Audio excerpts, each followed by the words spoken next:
Gus. Hello, hello. We took too long for this one. Yeah. Once again. Today we got a special guest, a very close friend of mine that I got an awesome experience with, somebody that I've grown a great love for in a very unexpected fashion, and I know they'll throw that back at me later on. He's just waiting.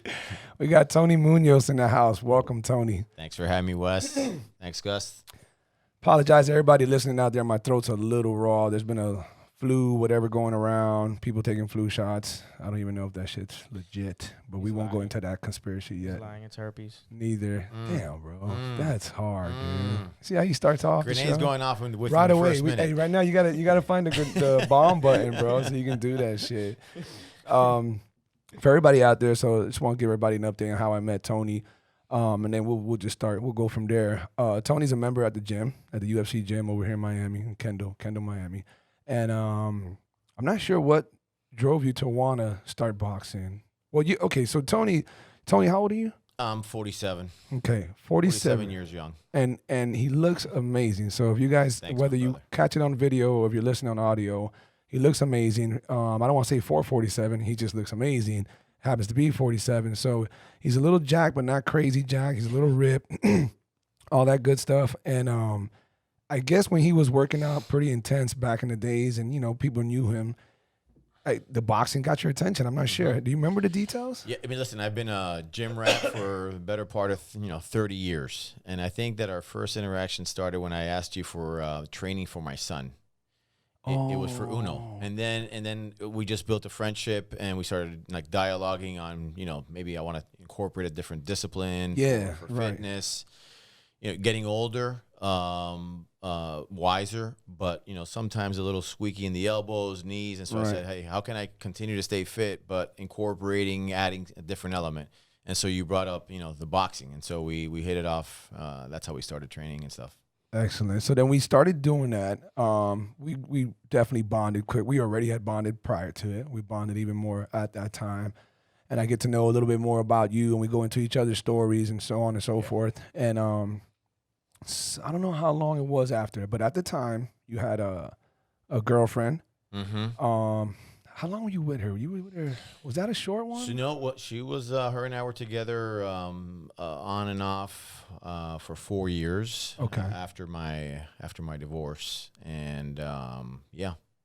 So she was in your life, and I think that I'm not sure how it occurred, but I know from one day to another, you disappeared on me, and you didn't reply back. You didn't. I text you like crazy, and at first I was coming off as a coach, but then I came off. I said, I remember I said, hey, you haven't hit me up in 2 weeks. Yeah. You haven't trained. You haven't been in the gym. Forget about the coaching aspect. I'm worried. Now I'm worried as a friend. Yeah. What's going on? Fuck coaching. Where you at? What's the deal? And I guess that kind of helped you open up. Yeah. And I remember pretty vividly, man. I think your immediate text was scary, dude. It was something in the realms of I'm in deep, Wes. Like I'm super low right now. Yeah. And it was just very weird, like it was a stagnant words, and I was like, what are you talking about, Tony? Call me. What's going on? Yeah. I tried calling you, you dodged it. I tried calling you, you dodged it. I text you, you waited about an hour. And then you text me back and you said, I think you said something like, she left me. Life is really bad right now. And I just found out my nephew passed, I think. Yeah. So, for those that don't know, obviously I know that you know, I'm in recovery, and I've been in recovery for a number of years, and it's the best thing that's ever happened to me. I live today like it's for today, like it's meant to be lived. That's awesome. Yeah. So, Congrats. Yep. And during that time, it's almost like a two-prong approach where I had, what I perceive to be, one of the biggest heartaches, which is, when love is lost and love goes awry, you're and if you make that the core of your life, it gets really shitty. Right.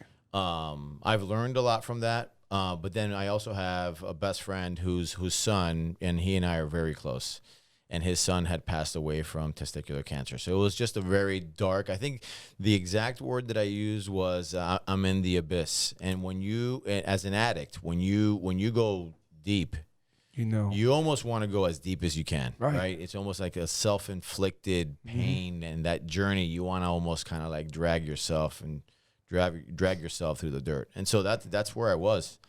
It was probably the worst 3 weeks. I had a relapse during that time. It was the worst 3 weeks that I can remember in a long, long time. So I want to try to give not just myself, because there's so many levels. I know that's a very common thing that I say. There's levels to it, and there really is. There's so many levels of binging, however it is that you win, and this trip down the abyss.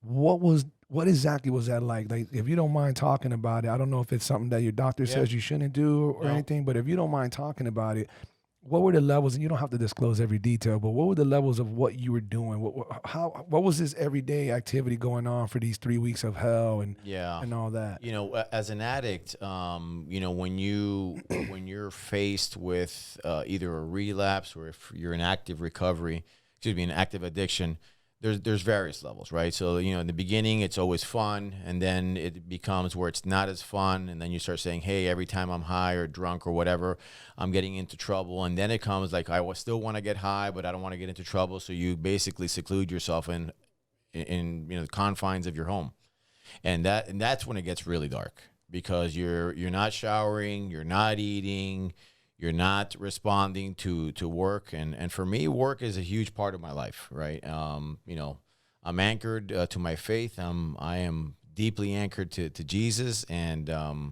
when you don't even hear the cry from, you know, Jesus, and I'm not here to be preachy. Right. You've never been that. Yeah, but the things that you're really anchored to and the things that you really take comfort in, and you're not even responding to that. And again, going back to the, you know, where I mentioned my job does not define me, but it's a critical part of my life. Of course. And with that, the fact that you're willing to put everything on the side just to focus on, you know, your fix is a really, you get into a really dark spot.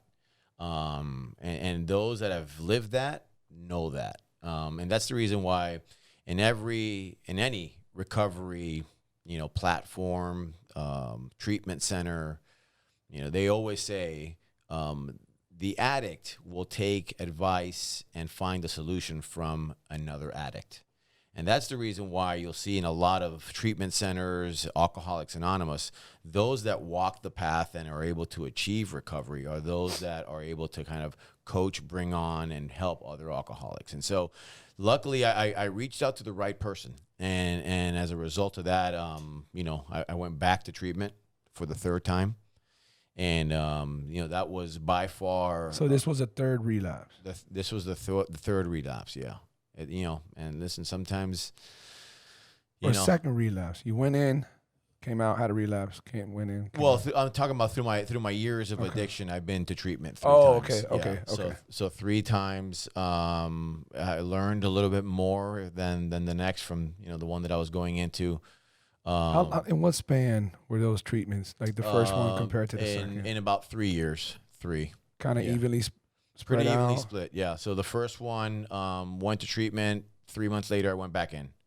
And then the second one, I was on the straight and narrow path for about 2.5 years, and then that's the third one was when you and I connected. Yeah. Is it always the same thing that calls you back? Are we talking about drugs and alcohol, or just alcohol and then alcohol leads to drugs? Or? It's primarily alcohol. Primarily alcohol. But you know, again, when you're in a drunken stupor and low is not low enough, you find a way to bring, you know, something else into it. The friends that bring you lower, right? And whatever that is, right? Whatever flavor that is, you bring it in. And so yeah, that's been my walk. You know, today I'm really grateful for it. And like I wouldn't have said that a month coming out of treatment for my third time, but for me, and it's not a badge of honor. It's not a badge of honor, but today I help a lot of people through addiction. I understand it. I'll always be an addict, and I wake up every morning knowing that I am an untreated alcoholic. And so how do I approach the day, right? Is it about gratitude? Is it about helping another alcoholic? Is it about just staying in your lane, keeping your side of the street clean?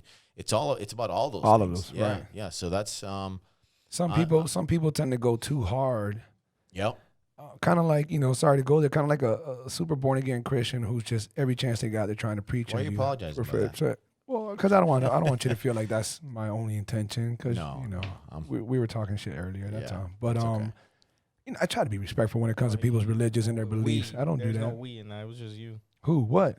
talking shit about it. It was No. just you. Earlier on, you guys fucking hit me with the Hatukin of the Holy Ghost, and We're just saying, sometimes you may want to rub elbows, man. It may help you. listen, we're gonna get into that, Okay, okay? all right. Because I think there's definite ways where we meet in the middle about that belief. We just Yeah. have different ways of breaking it down and describing it. Yeah. So, but when this whole thing occurred, Yeah. did you feel like, okay, you're gonna come out of it? It's only a matter of time because you've been through this before, Mm-hmm. or when you go in that deep, You don't you know. don't realize it. You just don't don't know until you just continue hitting bottom and.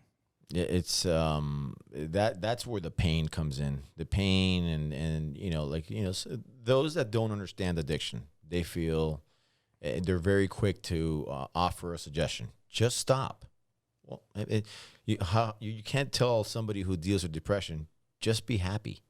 It doesn't work that way. And so just stop doesn't apply. You literally almost have to be extracted and put into a clinical setting. If it depends on how bad you get, Right. but like long-term sobriety and long-term recovery requires a lot of work, and it starts with having like a clinical setting help you kind of get normal. Because if you're leading up to that setting and you haven't slept in 3 days, and you haven't eaten in 7 days, it's going to an alcoholics and meeting is not going to help you. It's very difficult for your average person who's never, even myself, who's never been through shit. I can't go fucking 4 hours without eating. So to think no sleep, no eating for a couple of days or so, and that's pretty crazy. So I think when people would give that thought, no human being wants to do that knowingly. When they know how hungry they'll be, how detrimental it is to their body. So obviously, if they're doing that, there's a severe problem there. Just looking like the hierarchy of needs, right? Like food, shelter, well-being, all those things. If you're an addict, you basically flip that around. And basically, your shelter, your food, your companionship, all the things that make us human beings, you put that on you put that on the side. You prioritize the here and now, the fix, the help me not feel this way, and however it is that you manipulate that, whether it's alcohol or cocaine or marijuana, whatever it is, that's the mind of an addict. They prioritize things a whole lot differently. How long have you been clean now? I'm going on 3 years. That's awesome. So Yeah, man. that's obviously been your best. Yeah. And you definitely feel a whole different. I feel This is it. Like you really feel. I mean, you Yeah. glow with it ever since. And Yeah. I know that your wife and your kid and work and everything plays a ginormous role in helping you get back on your feet and feel so good. Mm-hmm. I was very fearful for your job. I remember that, Mm-hmm. and I remember that they were I'm lucky, man. so understanding, and it speaks volumes about how good you are at what you do. Yeah. Because they seriously have any ground to tank you. I get it, but like everybody's replaceable, man. I am Exactly. a lucky Well- guy. Let's call it for what it is. I'm good, but I mean, there's probably better. Really, there probably is more than likely. I am a really lucky guy. I am filled with gratitude because of that. That's blessed. Yeah, absolutely. I am beyond blessed. Speaking of your job, what is it? Tell everybody what you do. So I've been on the commercial side of the. I worked for a commercial franchise in healthcare in biotechnology for the last 22 years, primarily What company? pharmaceutical sales. So I've worked with all the big ones. So from Pfizer to the Medtronics to Aventis. I'm currently working with a company by the name of Xeris. They're the ones that do the infused and those capsules. So Diabetes. Xeris. So Xeris, it's funny you talk about diabetes. We are in the diabetes space we've been able to stabilize glucagon, which is the other hormone that our body, if you're a non-diabetic, you have two hormones, right? You have insulin and you have glucagon. Glucagon, it's hard to treat a diabetic with glucagon because it's hard to stabilize it in a water solution. Not to get all techie here or science. No, please go right ahead. We love that shit. But we've been able to do that, right? And so now we can easily administer glucagon for severe hypoglycemia, which is when a patient has a low blood sugar, which... So is this a patent that the company you work for has, only they have it? No one else has we're this? the only ones that have it. We Badass. just got PDUFA approval by the FDA on September 10th. We're fully ready to commercialize now. We've hired 60 managers who are going to hit the field. Ooh. They actually hit the field last week for the first week. So, when I'm at the gym, it's basically borrowed time because for the most part, for the last 11 months, I've been, doing the Miami, Chicago, Miami, Boston routes. So I typically leave Tuesday mornings and I come back Fridays. So people out there listening, I've been trying to get Tony to do the podcast for, I don't know, maybe, I haven't pushed him hard, but I probably brought it up about him being part of it maybe like 2 months ago. But then out of nowhere, maybe not out of nowhere, just me not knowing, he started traveling his ass off. Yep. And for work. And then when you came back, of course, you want to spend time with your family, with your kids. So that was understandable. And then finally we got you in here. So that's great, man. That sounds like a dope company. And that's a pretty awesome. Really, really good stuff. I mean, it's the darling of biotechnology firms right now. When you look at diabetes and all the innovation, it's primarily to treat high blood sugars with very little to any innovation on hypoglycemia. We're the first, we're going to introduce the first product into that market in 30 years. So I remember you used to tell me, and this was years ago, so now you sound like you're in a bigger position, but you would have a team. You had a team of people and you would direct and send them and so on and so forth. What exactly do you do? Like, what are the details of your job? You go to these locations, you present this to other companies, hospitals? Like, what are you doing? So I do have a team. I have a team of 10 managers across the Southeast. So I have Florida, Georgia, Alabama, Mississippi, Louisiana, and the Carolinas. That's my region. Now, after November 7th, I'll be spending a lot of time in that area. And so we drive demand for our drug by visiting the physician in their office. And so we basically talk about the merits, safety, efficacy, tolerability of our product to clinicians, and then they prescribe, and then our patients, not our patients, but their patients, then fill those prescriptions at their local pharmacy. And it comes in a pre-filled syringe, so it's ready to go. There's no need to mix it. When they're feeling low, they just basically administer that pre-filled syringe. So I am in the people business. Yeah, I'm in biotechnology, but I often tell my team, like even them, they are customer facing. We are in the people business. Yeah, we drive demand for the portfolio. We represent Xeris, but at the end of the day, our job is to connect. And a lot of people have the ability to communicate, but very few connect. And I think that those that can connect are the ones that ultimately build inroads with their customers and ultimately establish that that reputation, that loyalty, that brand that ultimately physicians want to do business with. And so that's what we do. So earlier, before we started recording, you had mentioned a different route that you had taken from college. Yeah. You wanted to be a cop. You had bigger aspirations. Law enforcement. Eventually, you wanted to deal with federal agents. Jeez. Here's listen. This is the theory. future. Here's the theory component, right? This law enforcement, and you're like from the streets, bro. It's cops. The cop. He's so right, though. Right? He's totally right. I mean, I sit in the front, he'll sit in the back. The fuck is that, bro? Guys, I'm a cleaned up man. Stop that. That's right. No, but honestly though, so at first you want to get into law enforcement, and by the way, I didn't get to tell you off camera. So did I. I actually, when I was in college, I enrolled in criminology. That was my first. What do you call it? Not primary elective, whatever you call it. Yeah, the core, like your core. So, but it was during that class that I had my accident, and once I had my accident, the instructor was a retired lieutenant, and he told me, listen, you're gonna get convicted. You'll be lucky if you don't go to prison. So, finish the class, get the best grade possible, and then change your major because you can't do anything with the law in Florida except for paralegal. That's the highest you can go in law when you're a convicted criminal. So yeah, so then I jumped ship and went elsewhere, but I definitely wanted to do the same thing you want to do. So how'd that go? So tell everybody that quick little story about what happened there.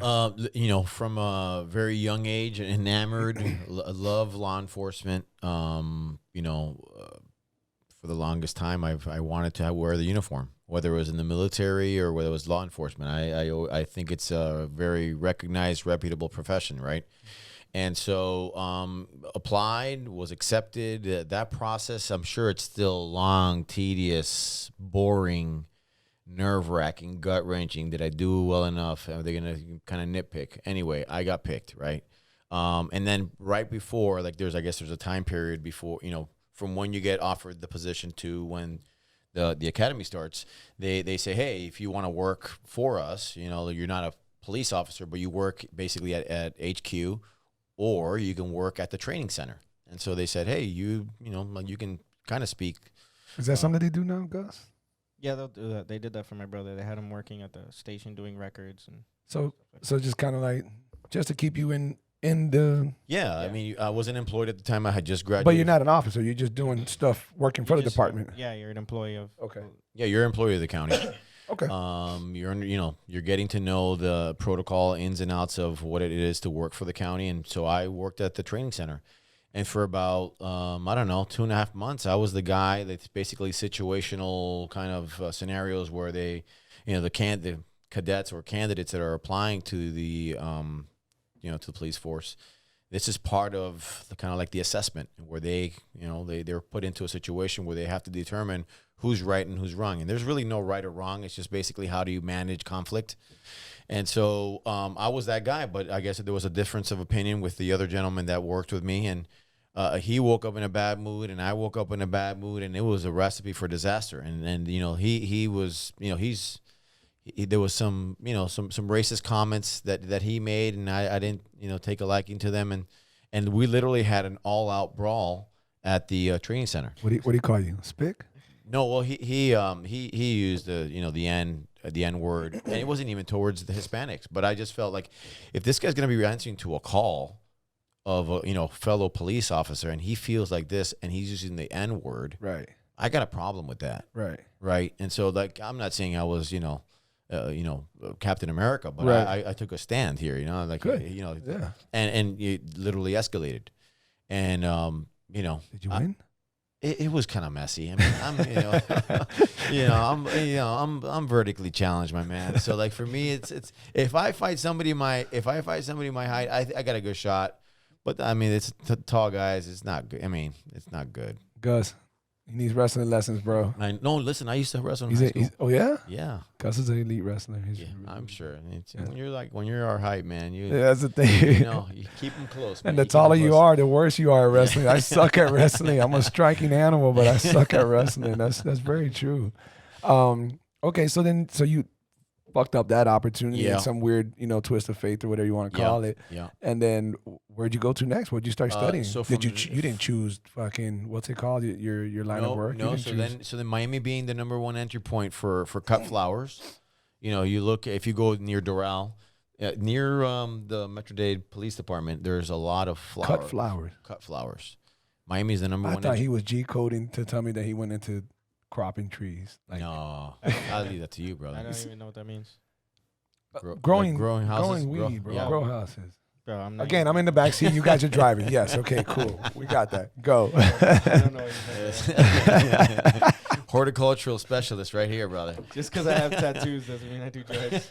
Oh man, but go ahead. So anyway, I went into cut flowers and I did really well. I was, it was between fucking flower cutter. I'm never gonna forget this. Flower cutter. So I built a career selling cut flowers, and I did really well for about 5 years, and then 5 years. Yeah, 5 years, and then but were you were still in school at the time? Were you not? No. I had already graduated from FSU. Oh, okay. And That's Florida State Seminoles. What'd you graduate? Did everybody hear that? Yeah. Oh, That's right. What'd you graduate with? I double major in criminology and business. Interesting. And then you had, after finishing all that, you still had to walk away from that because of that. From the police. Right. Yeah. So, again, it's funny today at church, Pastor Ed Young, was talking about like regrets in life, and I'm not saying I regret, because even today, like it's funny. I recently bought a house in Tallahassee because I travel there so much just to watch my Seminoles play. And so, like, my house is literally right next to TPD, and I follow TPD, like, Tallahassee Police Department. I follow them on Instagram, and I've kind of reached out, hey, what is it, what can I do to be a reserve officer? And they're like, not you, dude. We're gonna ignore this. So anyway, what was I saying? Anyway, you bought the house in Tallahassee. Oh, sorry, about the house in Tallahassee. No, so the point of me saying that was, I'm still enamored by police officers. Like I'm like, that's great job. You can be a PI if you want. No, man, I'm a healthcare guy, dude. I'm a healthcare guy now, and it's funny. I graduated from FSU, then I did my master's in business at University of Miami, and I'm finishing up a second master's right now. I'm currently at Brown. I think you know that. I'm at Brown University. Dude, that's fucking impressive, man. Yeah, so it's funny how life has kind of changed in 3 years. I left treatment center. Now I'm about to graduate from an Ivy League school with a master's in healthcare leadership. So wow, awesome. Yeah, congrats. Dude. Yeah, there's been some pain involved, man. But like what do they say? Like nothing great is easy, right? So yeah. What value does something have if it's so easily attained? That's right. When you finish the 5 years of cutting flowers, yeah, flower cutting. Is that the proper way of saying it? Yeah, whatever. Flower cutting. What was the next thing? Did you ever go into the health at that point? So my brother and I built a company that allowed retail, and this would be the short, long story short. We built a company. My brother's a Harvard MBA guy, big finance background, a lot of contacts, understands how to raise capital to build a business. And so we built a platform that allowed retail flower shops to buy directly from, flower farms in Colombia and Ecuador, basically cutting out two players in the distribution channel. Nice. Okay. And so we raised capital, $2 million, built it, and then ultimately that's when I guess it wasn't a financial crisis, but somewhat financial crisis before 08. And so we were the last portfolio company to get funded, and we were the first one to go. And so I was out of a job. And so I went into healthcare. This was 21 years ago. I moved to New York, and I started my career in pharmaceutical sales in Brooklyn, New York. And so from there, I built a career in healthcare. So I started off as a field rep, and then I worked my way up through management. Worked also with learning and development, and then now I'm leading high performing teams. So, and you're about to get your double masters. Yeah, that comes now. That's crazy. Wait. Yeah, that's awesome. Yeah, thanks, huge. Man. Thanks, dude. It's been good. What's going on, beautiful people? Just want to take a moment to thank everyone out there for tuning in. We continue getting so much love and support, and appreciate every bit of it. But on that note, if you're a new listener or simply someone who's interested in following our journey, please take a second to subscribe to our channel or download whatever necessary app in order to never miss a show. Also, why not give us a follow on Instagram at BlackSheep305 and at Gus Villamil. Again, we truly appreciate all the love and support and look forward to continuously giving everyone listening a different perspective. Now let's get back to the podcast. So then here you are in New York. First of all, how was that like? Had you been there before you went there? Yeah, my brother, who's my everything. My brother is. This is the chef, right? No. Well, he's like. Fuck, he's got another story. Yeah, he's like a totally Cuban. He's like, how Cubans like they're like professional everything, right? So he's he's a Cuban chef, but he never went to like culinary school, but he's a really good chef, at least in a lot of people's eyes. So he left Miami and never came back, right? So he's lived in New York since he left Miami. And so I've traveled and visited and basically lived in New York since he left. And then when I left the flower business, and we decided, hey, I need to find a new job, a new career path, and I felt, hey, listen, like Frankie says, if you can do it in New York, man, you're in a good spot, right? So I went to New York and I moved there, and the rest is history. Where in New York? I was in the city. I lived in the hood, man. I lived in what's considered, well, I think it's still called Alphabet City. So it's East Village.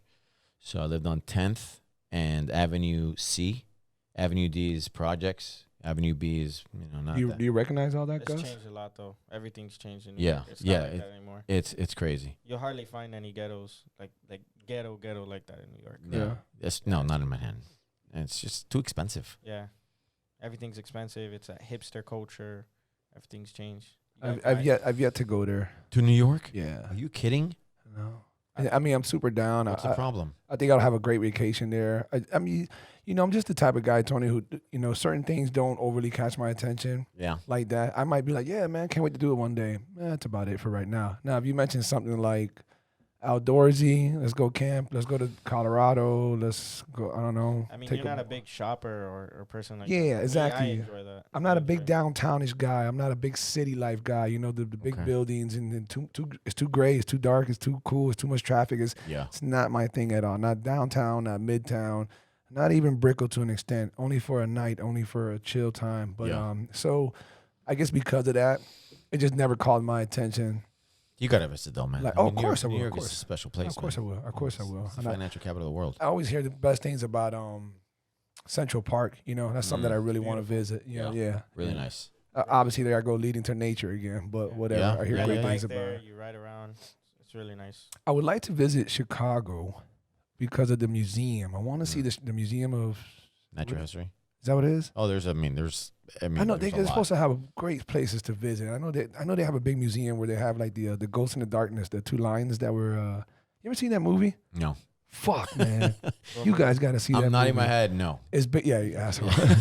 It's based on a true story, and basically, long story short, they were building a rail, and this is like in the 1920s, I believe. Yeah, about there, maybe 1890 What's it something. called? The Ghost in the Darkness, and while they're building it, they're in Africa, and while they're building it, you're gonna go through attacks and stupid shit from wild animals, and I guess the way it goes is lions, they would only feed. Now it's changed a little bit with the wars that they have with hyenas and stuff, but they would only attack to eat. And that's just it, right? So they're there, they're doing good, and they have an attack, and it's a female lioness, right? And throughout, within a month, she killed like 2 people. So they told this, they brought in a hunter, and they said, hey, we need this girl killed, this feline killed. It's fucking with our people. They're not going to want to work. We got to be on schedule, blah, blah, blah. So dude comes in and he busts the lioness. He kills her. He brings her to the camp. Everybody's like, yeah, whatever. I don't know, a week passes by, and then they start getting mauled left and right by 2 lions. They thought it was 1 lion, and it ends up being 2, but they didn't know. Of course, they made the movie a lot better. Who knows the super, super true details. But apparently these 2 lions were just cold-heartedly killing motherfuckers. Like it seemed vengeful because of the lion that's being killed. And these 2 lions throughout the movie, or throughout the based on the true story, killed a lot of people. Where they stopped the building of the rails, and they focus on bringing in like the best hunter out of nowhere, who happened to be Michael Douglas. Shout out to him. He was a little younger back then. Yeah. And he goes and gets this tribe, this like Shaka Zulu tribe, of That's a real picture of the lion, by the way. of the Wow. real lion Yeah. or the lioness. The lioness. Wow. Oh, that's dope. 119 years ago. So It killed as many as 135 people. that's insane. Wow. So in the movie, again, it's a movie, but in the movie, they go to I guess like a cave, whatever you want to call it. There's a lion's den. It was cavish, and they found just hundreds. Hence, what he just read, hundreds of skeletons. These fucking lions were killing, bringing them to the crib, feasting, and then going right, or not, maybe not even feasting. There was so many bodies, so many skeletons. So eventually, when they brought this tribe, this Zulu tribe, to help them hunt the lions, they came across one of them. They trapped them in like a little patch of woods. It's a great movie. And the Zulu tribe said, nah, you're on your own. And the hunter, he's been hunting with them forever. He's like, fuck you, Tama. What are you pussies doing? What? And the guy goes up to him, the leader of the Zulu tribe says, that's the ghost from the Ghost in the Darkness. And he's like, what do you mean? What is that? He goes, and then he explains to I think it was Val Kilmer. He says, apparently they have a belief that there's a energy, a spirit of animals, that when something negative is done to an animal, in some shape or form, I don't know the details. I don't want to destroy the concept, but in some shape or form, they get possessed by this. Animals will get possessed by this floating spirit or anything you want to call it, and they get vengeful and they do crazy shit. And this is something that travels. This spirit, it's supposed to be a known spirit of some sort, and that's when animals do certain wild shit that you're like, what the fuck was that about? That's not They kind of put it on that. So they hunted the 2 lions. They killed them. They're in the Chicago Museum now. That's why I know so much about that museum, because I heard about them being there. And I'm like, dude, I grew up watching this movie. I loved it. Got to go check them out. So, yeah, you got to see that movie. Though, awesome. Listen, I know you haven't been to New York. Chicago is another special place. Yeah. It's like, of course, it's not the Northeast vibe. Right. But it's as big as New York, much cleaner. You've traveled a lot now. Well, yeah. Mine is, I don't know. I don't want to insult any states, but mine is these, I don't know, Kansas type states that you probably have no reason to go to. Where haven't you gone? You hit your Cali. You've been to Cali, right? Like the Pacific Northwest, I haven't really. I mean, I've been to Washington State, but I haven't been to like Oregon, North or South Dakota, Utah. See, those are the type of states that I was talking about. Of course, it's not a lot of reason to go there. It's legal for you, man. It's your happy haven, dude. You ever been to Colorado? No. Oh, actually, I was just there. I was there on beautiful state. Yeah, I was. What month are we in? September 19th. I was there. Have you been there, Gus? I was supposed to go there for my birthday. What happened? That was during an era of me and my ex, so canceled. That I lost the plane ticket, the hotel, everything. You lost it, or you guys broke up, and that's when you were just like, fuck it? Yeah, I didn't want to. Oh, it was one of those. Yeah, why would I want to go on a trip by myself? Oh, it's just you two, or those other friends? Just you? No, it was just me and her. Okay. I still would have went. What? Yeah. I still would have went. No, I wasn't feeling it. Yeah, okay. You were. All right. Gus was hurting back then. Yeah, it's all right. Yeah. Really? Yeah. Well, you guys still friends?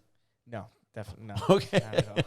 That was quick. He answered that one quick. I mean, I was cool. I thought at a certain point, but she blocked me on everything. I remember. I remember you were updating me by like every 4 or 5 hours. I was like, what do you mean? We just talked last night. Yeah, we were talking, and then it ended up being she was in a relationship already within like 2-3 weeks. You're kidding me. Yeah, from 4.5 years of me being with her, like within 2 weeks, she was already in another relationship. Remember how we were sorry to interrupt. No, that's okay. Remember what we were talking about earlier? I said you're too young for that. Yeah. Those 100%. Listen, man, in life, everybody like to talk about like, oh, I won the championship, or I got this award, or I got that award, and that's taught me a lot of like what you learn in life. At least for me, for this guy, has come from failure. When you get put on your ass, fuck yeah. Dude. I mean, I have no ill will. I'm not a person that hates people at all. I mean, I learned a lot more and appreciate a lot more of those times, and there's more positives out of it than negatives. Good, but I'd venture to say you're still gonna have it in the back of your mind in your next relationship. Yeah, just of course. Just knowing when to take out a shield or not, or to kind of protect her. It's kind of the barriers. Well, I see nothing wrong with that neither. I think, I guess it can be somewhat of a not a touchy topic. Everybody's gonna have a different opinion on this, but I know I go in very shielded. Yeah. But in a weird way, I say shielded as in with certain expectations. I guess I'm just, I don't know. It's levels to it. If you act a certain way, then I'm gonna start categorizing you in a certain way. Yeah. If you show a certain amount of interest, if you this, if you that, and then you just start falling into this place, and that's not a shield. I think that's more like, okay, I know this scene. Mm-hmm. I know this type. And you just start putting it all together and I guess a variation of I've been here kind of before. Therefore, I need to be wary of this. And I don't like when people are like, no, man, just let loose and just, no, fuck you, you let loose. What the? I'm not trying to get crushed again. Yeah. A lot of times when you get hurt, maybe not a lot, but I think more so than not, the people don't intend it. They're not scumbag people. Your ex was not some bitch who was trying to cheat on you if she did, which I don't think she did, but to leave you so quickly for another guy once you guys, she didn't expect that. And I'm not trying to defend her, but I'm saying no one really, unless you're a dog or just some shot out bitch, you don't do that. But you know, if someone doesn't speak up, my brother used to have a bad habit of, hey man, I had that talk with that girl and I told her, look, this is what it is. You know, we're just messing around. We're friends, but let's not step on each other's toes, and that's that. Yeah, and she said she's cool. Okay, cool. 6 months later, Danny, come on, bro. By now, she's got feelings, man. You better. Nah, we already had that talk, bro. I'm not. Nah, man, you got to update her. You got to let her know it still is what it. I go, are you feeling her? Are you trying to? Nah. Then you need to tell her, nah, we already had it. Nah, that's selfish. That's selfish. You need to acknowledge that this girl probably in the back of her mind, she's hoping she can flip you. She's hoping she can change you and get you away from that original conversation. Yeah. And you're over here just letting her hang herself. Yeah. That's different. You know, just some people have a different way of kind of moving on, getting over you know, that as well 4-year relationship. Some people are just like, you know, I guess how the Cubans say, un clavo saca el otro, right? So like, and is that wrong though? Is that wrong, Gus? Like, I'm not sticking up for her, but is that wrong? Like, it's not wrong. If in her heart she knows you guys are done because you already had enough breakups or whatever the reason is. No, that was our first and only. Whoa. Wow. Yeah. Really? First and only. We never. Fuck her. We'd never. No, I mean, it wasn't. I did things that it wasn't. You know, you can't come back from, or things that. Okay. Did you get caught cheating? No, never in 4 years. I never even texted a girl. Okay. Good for you. I wouldn't even. You knew me at the gym. I wouldn't even give girls kisses on the cheek. I would give them high fives and fist bumps. When it comes to that, the reason why I'm like that though is because of my father. Good, that's man. good. What, he and your mom are still together? What, since 6th grade. Wow. Yeah. That's great, man. They set a prime example of what a relationship is supposed to be. That's excellent. They have God very in the center rare. of the It's relationship, awesome. and let me give you the opposite end of the coin. My dad's been married 5 times. cool. You know, I'm on my 3rd. So, Yeah. so you know, talking about see how that happens though. Yeah, you didn't intend this. No, It was never. not. But you saw it. It's somewhere in the back of and your that's what- mind. Now, And now going back to what he said, it's all in the environment you're raised in. 100%. She was in a home that was broken. Her mom and dad and I would see it, and I saw it in person. They wouldn't even talk to each other. Wow. Like they would sleep in the same bed, not even talk to each other. Got to a point, and I'm sorry if this goes out. No, of It's course. about you right now, man. No, Oh, I'm sorry yeah. if this goes out in her defense. Oh, I okay. mean, Oh, At okay. this point, Okay. she can't really do anything. She doesn't speak to me, so she'll never see this. But her sister probably will. Her mom had left a note. I remember this because I saw a picture of it. They sent it to me. Her mom had left a note on the desk when he would wake up one day and said, "I want a divorce." Didn't tell him in person. Left a written note and told him. That's how much they did not talk to each other. Wow. Yeah. Did they get divorced? They like tried to work around it. He like moved into one of his other properties, and Yeah. it didn't work. So I see why you're saying that you're not trying to defend her, but what you're saying comes to her defense in regards to that. That's what she saw. That's what she knows. So she kind of broken home. she kind of pulled it on you. But again, I'm not saying she pulled it. Relationships can't really, once they're done, they're done. You understand me? Yeah. Like they can't work. You can't work through certain things, is what her belief was. Listen. I'm close to that, bro. I'm close to believing that. To what? That they, like if there's a fork in the road. Don't don't reword it. No, okay. What I'm just saying is, When you know a relationship is broke, can you fix it? Again, levels to that breakage. You know, if someone cheated, whatever. You can say what you want. I don't think there's getting past that. And even those who do, because that's your pride, bro. well, even those who do, that's all your ego. even those who do, they never get over it. You can tell me, yeah, they do. I don't think so. I think that's always in the back of your mind. It's impossible to act like you don't remember that. It's impossible. If you think about it. Yeah. If you're not thinking about it, why would you remember it? There's so many things that can bring it up. Any little given thing. Why would you?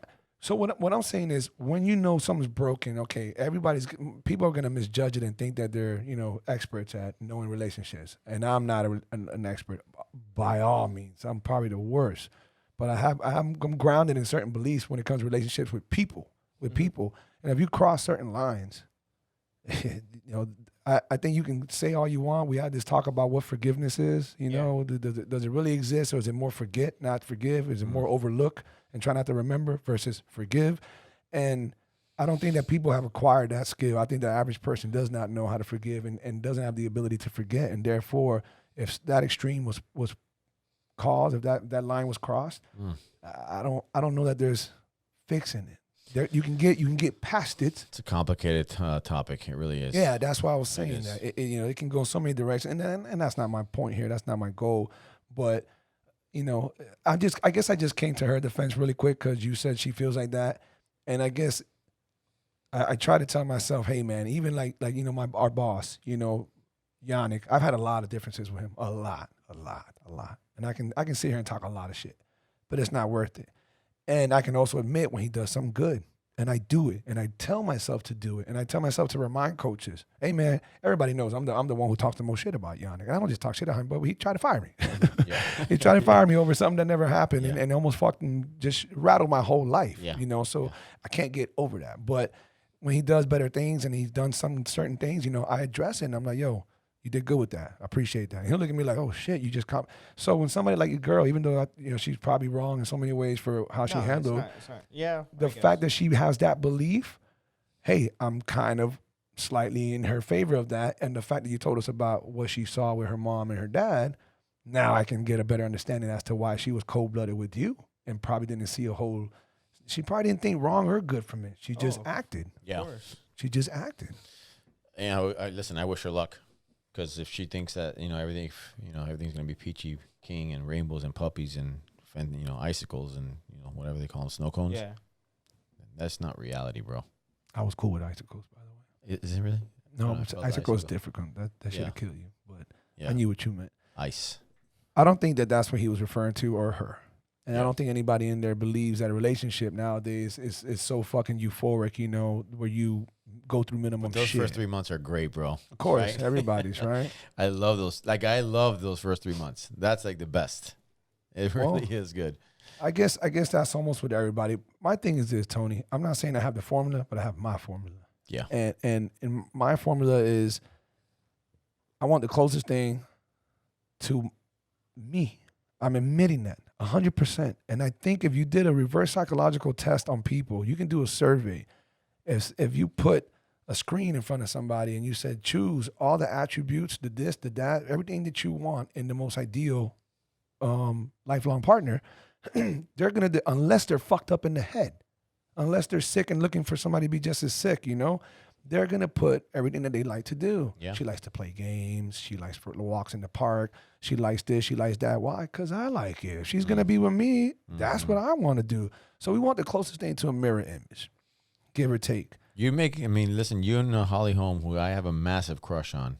Holly Holmes? Yeah, God, I love that woman. How did this conversation? Because Everything just you're talking about a woman that has a similar interest, right? And I can only imagine she likes fighting, you like fighting. Oh, she would be great for me. Is what you're Yeah. saying? Oh, she probably would. Yeah. Oh, I know that. She's a preacher's daughter. I don't Yeah. think you- No, but they go astray. So what do you mean?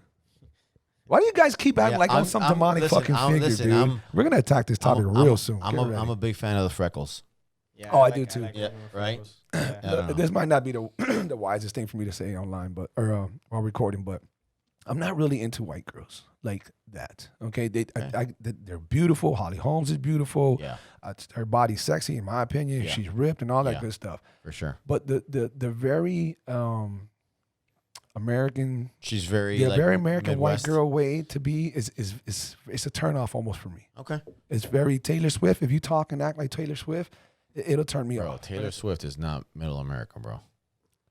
She talks very like, I mean, what is she, Valley girl, Cali? I don't know. She's like a mishmash of a whole lot of like Hollywood, trying to be country singer, trying to be Yeah. pop star. I don't know. I'm But not. it's also what you're raised around. 'Cause Yeah, if you're of course. raised around- we have employees that are white, like as white as it comes, and they're raised around black girls, and he's fully attracted to black girls. Yeah, yeah. I wasn't raised around black girls, so I'm not attracted to black Right, girls. right. I No, was of raised course. around white girls, I'm not attracted to white girls. Yeah. The influence, well, I mean, I went to high school with a bunch of, primarily white school in Palmetto, especially at that time. It was primarily white. The blacks and the Hispanics were minimum because we weren't in that district. The hoods were in somebody else's district. We had to use other people's addresses pretty much, us of those who were there.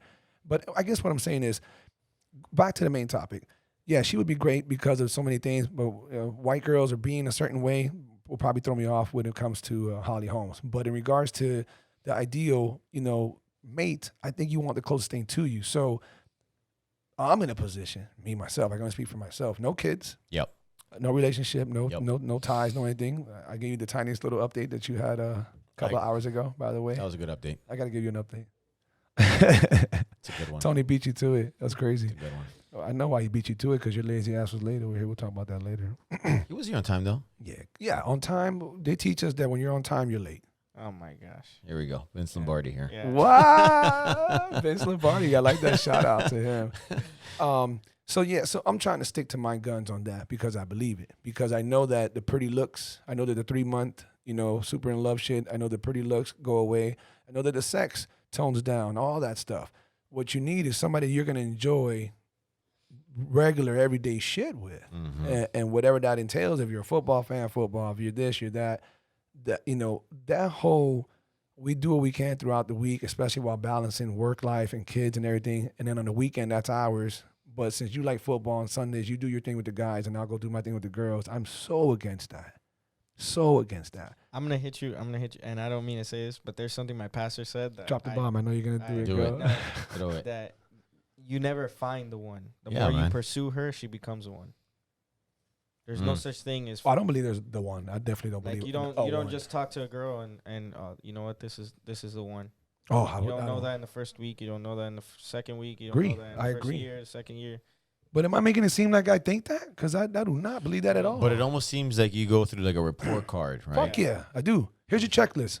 Let's see how good we do with this. Yeah, but I mean, you got.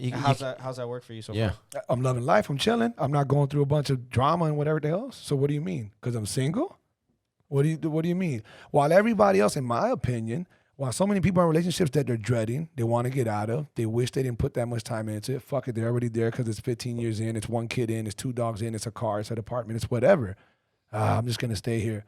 I'm so glad I'm not you, neither of you, any Yeah, but one that's of y'all. because you're seeing the negatives. Now, if you surround yourself with positives, because I have a lot of positive role model relationships around me. My best friend is my same age, has been married, has a kid, and he's happier than ever. Okay, that's great, but I'm not referring to him. So why are you going there? Because you're referring I said the majority of these people, and are you guys gonna sit there and tell me that you guys think we'll go low? We'll go a low number, 50%. 50% of relationships, long-term relationships that have already been going for. Yeah, but look at what There we city go. you're referring to. Miami, the most lustful. Good. monogamous- That's good. That is true. You man. guys act This like is I the just most pulled out lustful, a fucking secular- Google.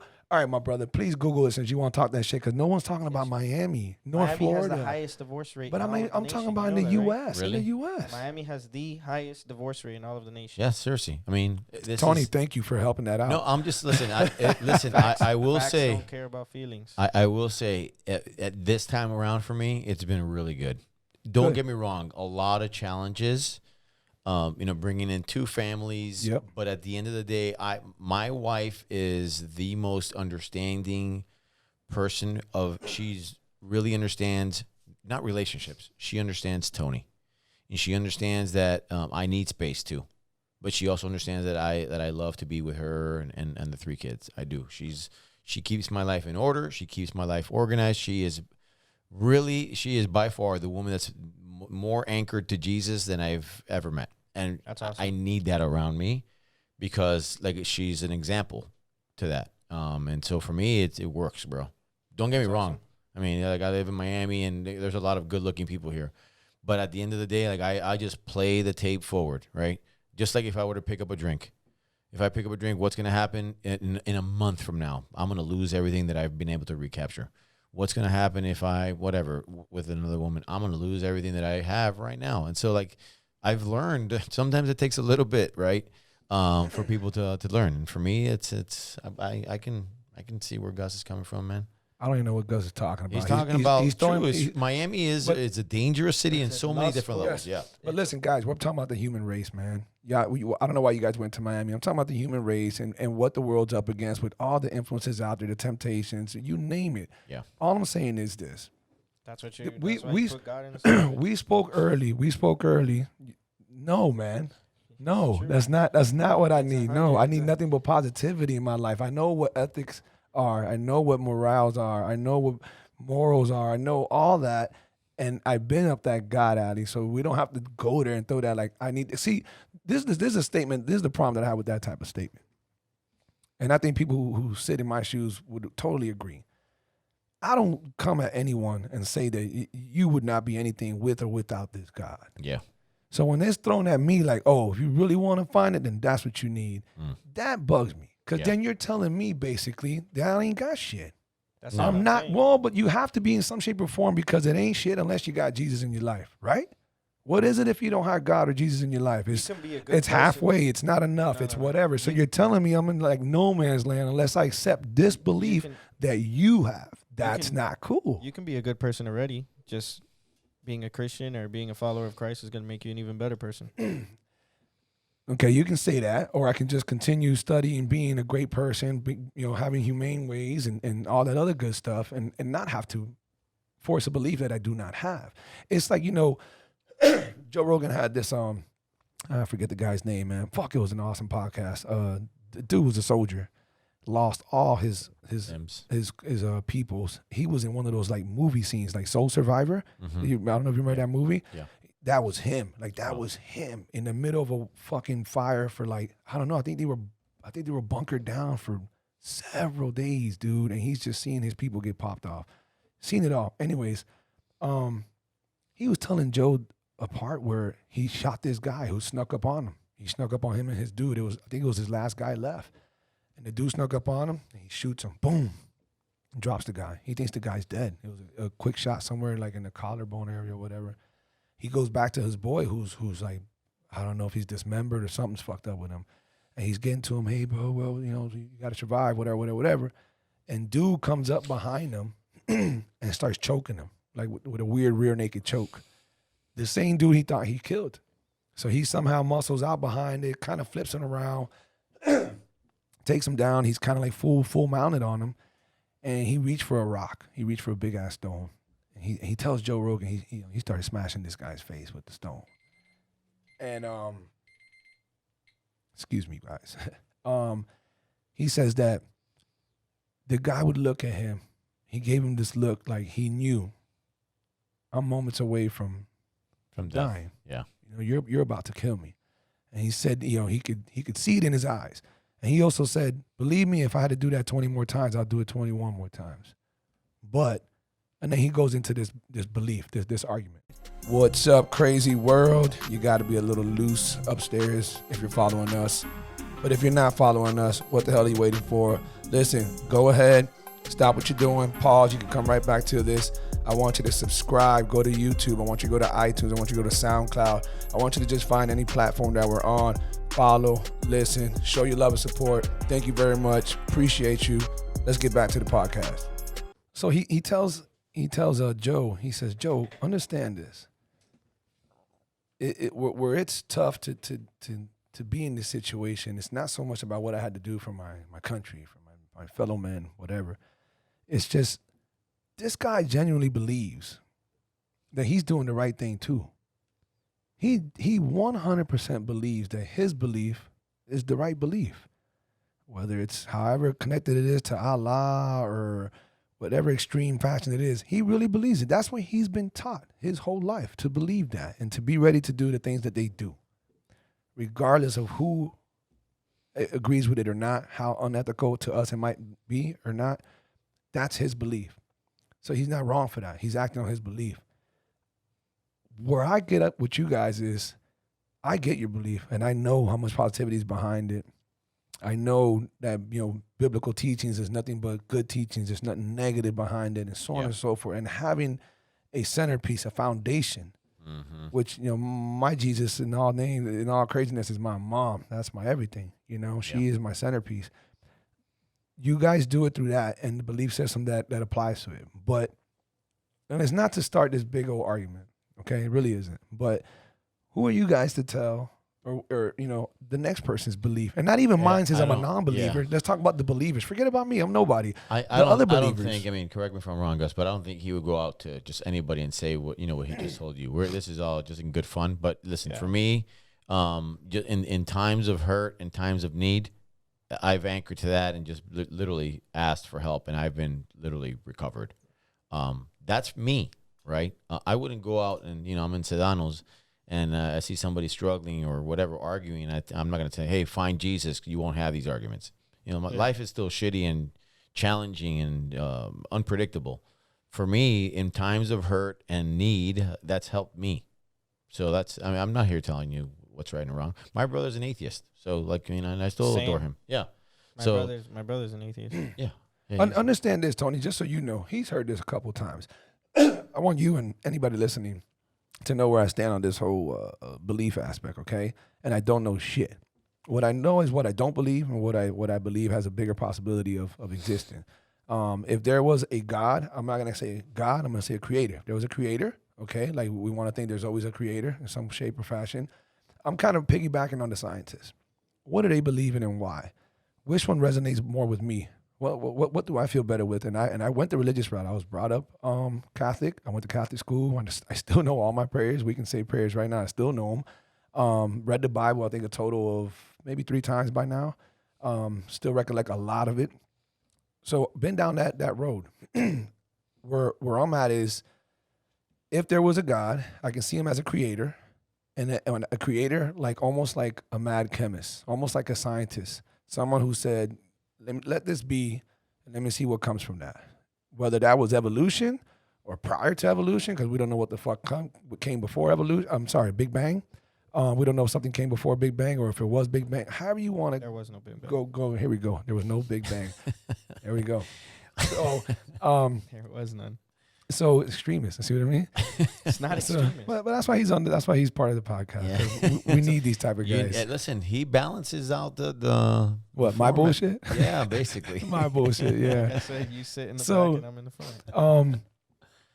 It's just right there, and then from that point on, it can kind of disperse how you want. There might be a multiple creators. I can see a lab with several gods in coats, looking at this universe that they started, and just sitting back like, wow, look at where this has gone. Isn't that complicated? Not at all. When I tell you just that, seems like so hairy and scary and like so like To me, much Star Wars there. what it does is it helps me acknowledge what is the truth, and that's something that we still haven't came up with in details, and that's the power of the brain. I mean, these scientists are just finding out more and more of what our brain is capable of doing, and that's lying to us physically, lying to us like, I'm touching my nose. I can feel I'm touching my nose, but there's a way to make it seem How where crazy is it that God created every single part of that? Okay, no, he didn't, but okay. So, for the brain to have that capabilities, it can make you believe anything from placebo effects to hallucinogens, whatever it is. Your brain is gonna take the total. He's gonna have the last word, and this has been proven because they've put in. The Bible's been proven too, just so by the way. Yeah, the Bible was written for sure. Yeah, it's been proven. It's been proven. Correct. I know it's a great story, and things happen. Story. Things happen What that attach to it. Interesting. You guys would never go there because of your beliefs, and I know because I know what it is to be there. You feel like you're totally giving your back to God and to this and that. No. If you journeyed out and listened to anything that came pre-biblical. The stories that came there would sound just like the Bible. Look at the scholars and the scribes of what the stories they say about the Bible. They're talking about a bunch of fucking aliens, man. No, man. Every problem you've gone through or you're going through is already gone through is in that book. What problem? What? Any problem. Yeah. Any problem in financial, love, doesn't matter what it is you've gone through is in that book. Okay. I swear, You guys maybe are we should definitely. I'm going to tell you right now, we are definitely not going to turn this into a Bible thumping segment. That you is can for. turn it into a full Bible study. That is for sure. You That'd guys, be cool. you guys can fucking go to church next week together, and I'll be there and tomorrow night. Hold hands and whatever it is you do. The blessed black sheep. Look, what I know this, and nothing will take from this. I'm a positive motherfucker. Yeah. In so many ways, you are. and I bring nothing but positive energy and positivity to people's lives. That's I don't great. hurt. I don't this. I don't that. And I feel phenomenal on where I'm at right now in life, where I'm at spiritually, where I'm at from an energetic standpoint of how I feel. I'm trying to get in tune with chakras and energy waves and everything else, and I feel amazing. And I know there's so much more. I'm trying to continuously clean up my eating more and more. Yeah. And I'm great. And even when there's negative times, I don't have questions. I just know that we go through negative times and we have to try to overcome. We have to get past them. Yeah. And my source is just reminding myself to be strong. My source is talking to my close people who make a lot of sense to me. My brother, my best friend Chris, my mom, who's my everything, and certain other people I ask opinions for. You know, I ask your opinion a lot. You've told me a lot of great things in the past, and you always hold back. Not always, but you hold back throwing anything godly. I mean, you just give me great advice and we talk because you know where I kind of sit with that. Yeah. So I'm great. I'm happy, man. Good, I'm bro. happy, and I That's want that. I great. want everybody to find that same ordeal, however it is you do. Yeah. So if you guys do it, you know, channeling it through belief in Bible and God in your life and Jesus in your life, then that's great. That's great. Yeah. You know, I don't personally need that. You know, and that's just where I stand with that. That's Okay. all. That's all. Good with That's that, fine. Gus. I don't hate you because I'll still pray for you every day. Yeah. Appreciate that. I wanted to go back to you, your upbringing, since we're talking about the influences that we had. So, your parents, Yeah. they're Cuban. Cuban parents. My mom, like you, was my everything. Just great woman, just a worker, provided for my brother and I. Not gonna lie, I mean, we didn't. When they defected from Cuba, Yep. and Yeah, so when they came to the U.S. through Puerto Rico. So my mom and dad, they met in Puerto Rico, but they didn't know each other in Cuba. They left, Oh, okay. they left Cuba, went to Puerto Rico, met in Puerto Rico, got married, moved to the States. My dad is still around. It's difficult man. How old is he? He now is 76. 76 years old. How's his health? Poor, really poor. I mean, Too close for comfort? Like, you know, it can happen within a year or two, or he's just yeah, no, Yeah. it's good. I mean, this is a man who's abused his body. My addiction comes from that side of the family, and we talked about the cocaine cowboys and what that was in the 80s. What do you remember from from those days? Because when Cocaine Cowboys, that era was 70, So I was 8 years old. I mean, back late 70s to early 80s. Yeah, I was 10 years old. How old are you? 42. Damn. Yeah, so I caught the tail end. I remember as a youngster, all the stories, the cops, reading about the bodies, and parents telling me about crazy stuff out there. Yeah, so I mean, I can't say enough about what a challenging time that was. Just for me growing up, I grew up in a single home with not a single home, but with one parent in the home, and that was my mom. My dad was not around, and Was he involved in that time? never involved. Was he involved with the Cowboys time? I'm not here to confirm or deny Okay. anything. I'll just say that it was a very unhealthy lifestyle that he led, and he was gone for a little bit, and as a result, I didn't see my dad until I was in 11th grade in high school, and he just funny enough, I was talking to a girl, just dumb little High school stuff. yeah, Whatever. high school stuff. And she mentions how her dad knows my dad. And I said, wow, man, I haven't seen my dad. And so can you put us in contact? And next thing you know, she gives me my dad's number. And I literally called. I think it was like 11:15 at night. And I was just like, hey, I'm going to call him. And the next morning, he didn't answer the phone. His wife had answered the phone. And I said, hey, just let him know that his son Tony called. Next day at Belen, because I went to Belen, he showed up. And from there, we established a friendship and relationship. Very, very rocky. So Very when did he take off from your life completely? I was probably 3 years old. Holy shit! Yeah. So you didn't see him for that long at all? No, not at all. Oh. Yeah. So and then when we reconnected, my dad he did very well in life. He was an addict himself, and so from a very young age, I kind of was brought into that life, and as a result of that, I mean, I don't point fingers. I mean, he did with what he could. He didn't know how to be a dad. That's he showered, he showed emotion and love with alcohol and money, and so you kind of that's the way you get accustomed to life, and so there started my life of unfortunately my double life, because for the most part, I mean, I was very productive during the day, but very destructive at night. And so I literally led two lives for a long time until, the life that you lead at night overtakes the life that you want to have by the day. And it's just a matter of time before it becomes all dark. And your mom, she didn't see this part of you until... Yeah, she saw me. She saw when you started going on the... Yeah, she that had to be tough on her. Yeah, it was very hard on her. When my mom passed away, it was my first go at being sober, and I was sober for about 1 year and 3 months, so 15 months.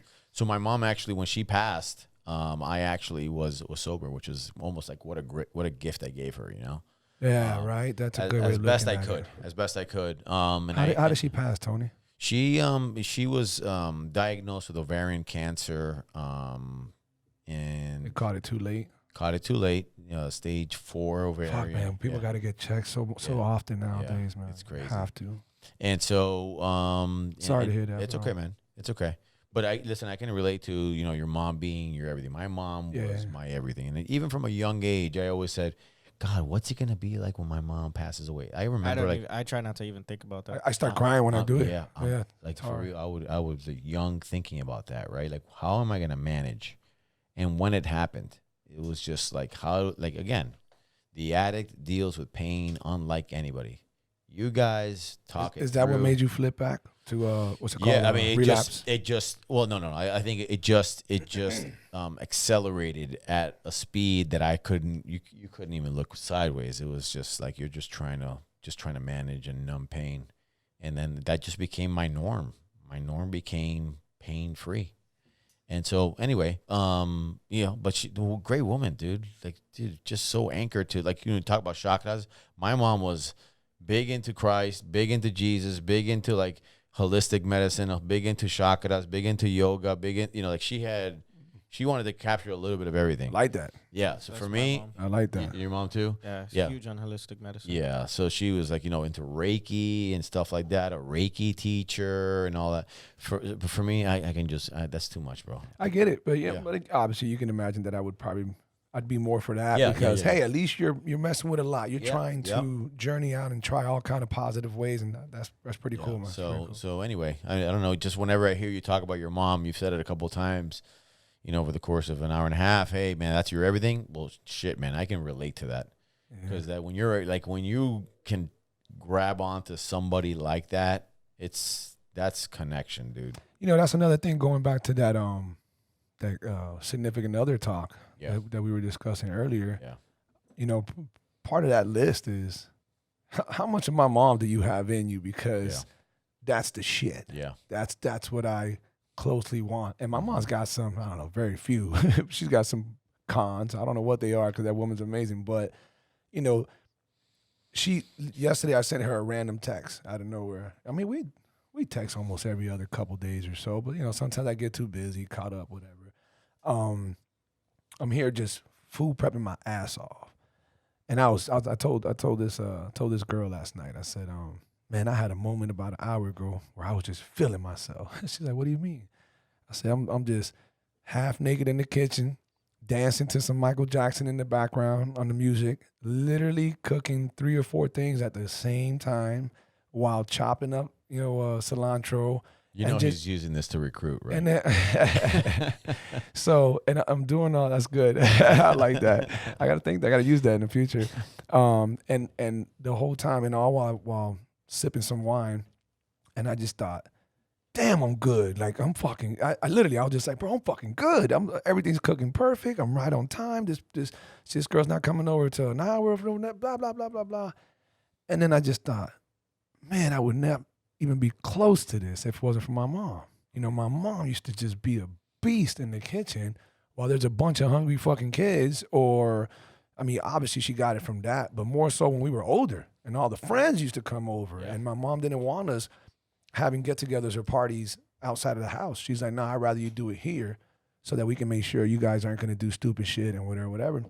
So here we are, I don't know, 7, 8, 9, teenagers or high schoolers, and she's doing all that during get-togethers, and I just learned so much from her. So when I did all that, I paused right there and then, and I just sent her a text. I said, hey, just want to remind you I love you, appreciate you, blah, blah, blah. and who knows what she's going through. And she happened to text back somewhere in the realms of you don't know how much that just made my day or something. I think she's going through a little rough patch right now because her nephew, my cousin, is going through some type of legal issues. So we'll hope that turns out good. But point is, that's how much of an impact she has. Where when I do something like that, and I know it immediately reflects on her. Yeah. It's the cooking, the hospital, the hospitable ways.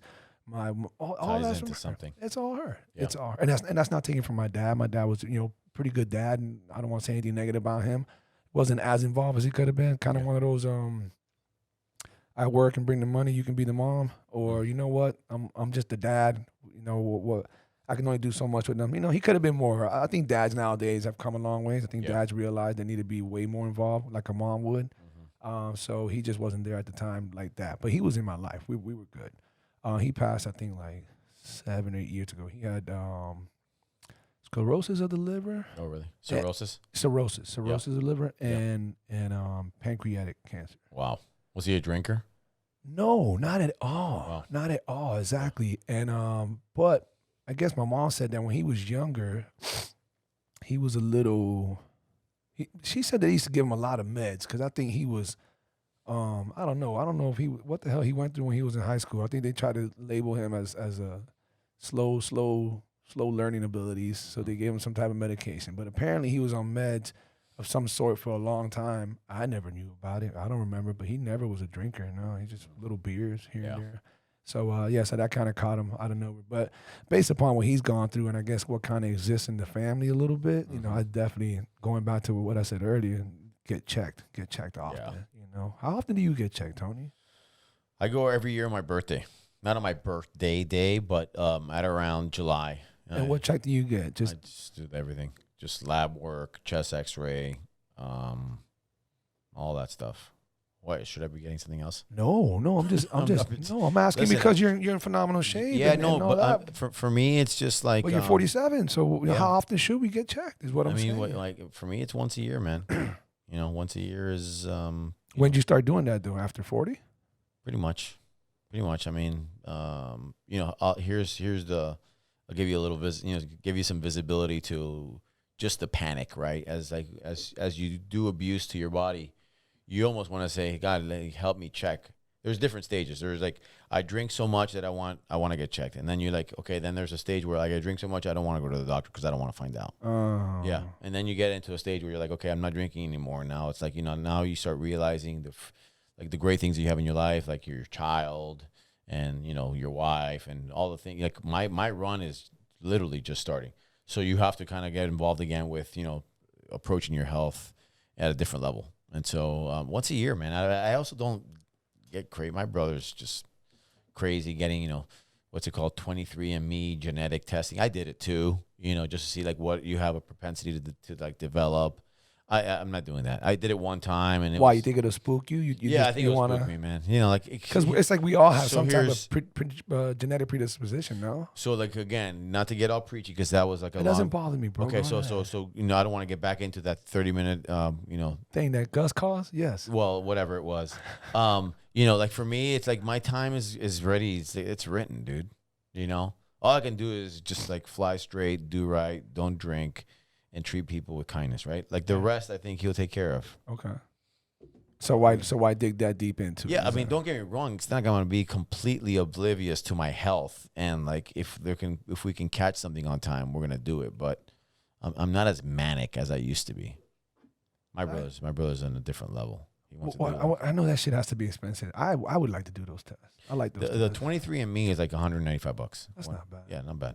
And that's just genes to see what your genes. It comes from like your saliva. It tells you like history of cancer in your family, heart disease. If it tells you, it's pretty in depth, man. Shorty left us with Shorty is this fighter Jose Shorty Torres. I was telling you from ATT. Mm-hmm. We had him here a couple weeks ago, and he told us about he's sponsored, but he actually did the test as well. Sounds almost like what you're talking about. Yeah. You swab, you put in send something it away, in there, but I don't think it was. I later. don't think it was genetic. It was for something different. So who knows? Okay. They can probably offer Yeah. different packages, but I'm definitely gonna go through it. I want to hear some stuff. I definitely do. Yeah, that's the reason why I love the field that I'm in. Just innovation in healthcare is just at a different speed right now. So. How's your eating habits and everything? Good, man. Yeah. Yeah. I mean, I You're not vegan though, are you? no. Okay. No. So I mean, I still eat super clean. I do a really good job of not eating a lot of sugar, even though like if I go crazy, like go downtown on like ice cream, it's gonna be crazy. It's great. What's your go-to ice cream? I mean, I like Breyers. I like Hagen. I like like Vanilla with something, or you go certain flavor? I go either like cookies and cream or like Rocky Road or Moose Tracks or Old school shit. That's all old school shit. yeah. What about you, Gus? What? You ever go to ice cream route? Like to get ice cream? Yeah, like, I mean- I'm a big donut person. I Oh, go to donuts, salty. bro. That's your salty thing? I had salty donut yesterday. I had it the day before yesterday. It's good, I'm bro. addicted to that place. Yeah. It's Addicted, good. addicted. That's It's a- literally addicting. Yeah, it's really good. Oh, all man. that the sugar's the It's most biggest addiction there and is. I have out like there. the worst one. It's called the maple brown Oh, that's maple like, bacon. Maple bacon. That's donut. right. That one's good too, Oh, man. man, Barbie loves caramelized- that one. I go caramelized there- Sugar on it. Pieces of maple bacon. I'm gonna make sure that's gonna be my pre-workout. You actually have That's to what I'm go. gonna You have to do. go soon. I had it yesterday. It's really good. It's for breast cancer awareness. They have a cake batter one. Really? Yeah, super Good. good. I had it yesterday. Too. Where's it at again? It's in South Miami. Yeah. It's not far. It wasn't downtown, and I would have to. This is drive when like I need a 30 girlfriend. This is when I need a girlfriend. So I can be like, babe, be over And here they by have- they 5. have We're gonna really be good- done with the they have- podcast. We're gonna go They to have fucking really good salty coffee donut. too. They have really good coffee. You guys are making me want to go there, bro. Listen, When we're done, when we're listen, done. man, It closes at 6, so you get Oh time. fuck, they're losing money. Here's another thing, man. You gotta open up that iPhone, man. Get Uber Eats. They Uber Eats. Oh word, that's Yeah. right. I do have Yeah. Uber Eats. Them or like Night Why are Owl. you trying to feed the Night fatness, Owl, too. man? Night Owl is good too, man. God Cookies. I love damn, cookies this and is brownies. Chocolate chip cookies are my favorite. I go Yeah. to Night Owl for their vegan cookies. though. If I went ice cream, okay. First of all, I've been a ice cream fat boy for life. Yeah, okay? me too, bro. But because I've gotten as good as I am with the discipline, aspect of trying to eat healthy, Yeah. what I do now is get like those halos Yeah. or all those. It's different. But you know Sucks. what? You say that. I don't think it sucks. Yeah, but Sucks, bro. Flavored Bro, water. fuck listen that, to you bro. guys. Okay, well look, obviously I'm a weed smoker. Okay, so at the end of the night, it's unavoidable. I have to have that munchie, that sweet tooth munchie. But trust me, if there was Snickers and anything else, I wouldn't touch it. I just get the whichever flavor I have. I always get a couple of them, and it's almost mandatory that I always take a scoop of my sunflower peanut butter. A little scoop of sunflower peanut butter, a little scoop of that ice cream, a little scoop. And I just do that until I knock off about an inch layer, which comes out to about a serving of what they say. Yeah. Yeah, Toy Yang. Really? That's it. I discipline myself to do that almost every night. But I That's do it disgusting. almost every night. That sounds gross and boring. Sunflower peanut I butter. know, bro. Seriously, bro. Come on. That's so weak, bro. If you're going to go in, go in. like, Sunflowers, early. bro. Yeah, What the bro. fuck is that, dude? All right. You know what? I got bad influences No, when it comes man. to this fat boy stuff. I You love actually have a really good place right here next to your house. Yeah. called Frosty's Frosty's. Lab. Right. I went there. It was Good pretty stuff. With the cinnamon, with the leche condensada. good. Now, That's a good, yeah. So- it has so a syringe. if I really do go all out on the ice cream tip, I honestly prefer Cold Stone. That's what I Oh, yeah, prefer. Cold I Stone's go to good. Cold Stone Yeah. and So OG. I get Yeah. graham crackers, peanut butter. What is with you in these weird Um, things, bro? What's Graham wrong with that? crackers and did you, Graham where'd you crackers, get Almond peanut them? butter, butter. and toffee bar. That's what I get in my Toffee Cold bar, Stone. bro. That's for viejos, bro. How old are you? Yo, I don't get it. Why you Toffee? guys? Who eats that? Man, you guys. There's are like tough 5 today, people man. in the country that they still make it for. You still have like an AOL.com account, bro. Man, this dude. What Listen, the- no, I don't. By the way, some people do. I know. Okay, AO. Do you? No, God, no. Man, I wasn't even around for that. isn't it crazy though, Tony? If we hear No, that, dude. if we hear that sound, that You've got mail. Do you remember what that Yeah. used to The do for us? dial-in? Oh God, man. Dialing. It was like exciting time. You were going into like a new era. What? Yeah. And now we're fucking 5G. And I don't Yeah. even know what's next. That's just Yeah. crazy. AI, artificial intelligence. That's right. Do you watch Joe Rogan or no? You don't get a chance. I to? watched bits and pieces. Did you get to catch any clips on Elon Musk? No, He talked he's about had that. him. Really? Oh my God, that was one of his most watched. And Elon Really? Musk, even when you watch Yeah. it, I actually watched it yesterday with Yeah, I saw it not too someone. long ago as well. Tell me. Elon Musk to me is one of the greatest innovators and Oh, one yeah, of the dude. smartest people on the earth Crazy. today. Yeah. And you could see it in his face. Like when he's in the interview, he's just like thinking so much. The looking whole at time. everything. His eyes are moving. In And he's he's just a genius. in the There's interview, no way Joe to say it. Rogan literally told him, he's like, Elon, it really must be hard to shut it down. Like what you do for the world, what you do is for the human race is just completely unheard of on another level, and you seem to be doing it all the time and coming up with new shit and so on and so forth. It must be really hard to shut it down. And of course, saying what Gus just did the whole time, Eli's not even looking at Joe. He's just gazing off, and you can see his eyes going to work right during the moment, and he goes, "Yeah, it's pretty difficult, Joe." And he was dead ass serious. He was almost saying, I'm always tired. I'm always mentally fatigued because I can't stop thinking of new shit. I don't know. There's a new a docu-series. savant You should almost. watch it on Netflix. Do you guys have Netflix? I love it. Yeah. That's all I watch is docu There's shit. the new one on Bill Gates. Oh, I saw the previews for Oh, it. Yeah, man. really good. It's good. Yeah, it just shows the transformation of a human being from being a money hungry, technology building beast. Okay, even he's far and away above Steve Jobs. Steve Jobs copied a lot of his stuff off of course. Gates. Then how he transformed with regulation in the U.S., being having spears thrown at him by Congress, to now this philanthropist. But you look at the level, he is a computer switchboard, dude. When I saw the Literally. preview, they showed. You they, have to watch it, man. when It I is saw really good. when I saw the preview, I saw it was a quick segment where the wife said something like, she's another brain. "Yeah, this is what it is dealing with and described them in this geeky term of Yeah. he went from a husband to I can't get him off of a computer, I can't get him to turn off." Yeah. How many shows are you in? It's only 3. So Oh, it's okay. it's 3 hours total. So it's an hour each episode, but it is so good. Yeah, inside Bill's brain. Yeah, Definitely gonna there you look it go. up. Yeah, it's really, really good. So let me ask you. So let's stay a little bit on that topic then. What are your feelings towards technology and where it's taking us, and kind of this exposure of AI? Elon Musk said that he's pretty much shitting in his pants that AI is already in process. There's no stopping it, Oh yeah, there's no.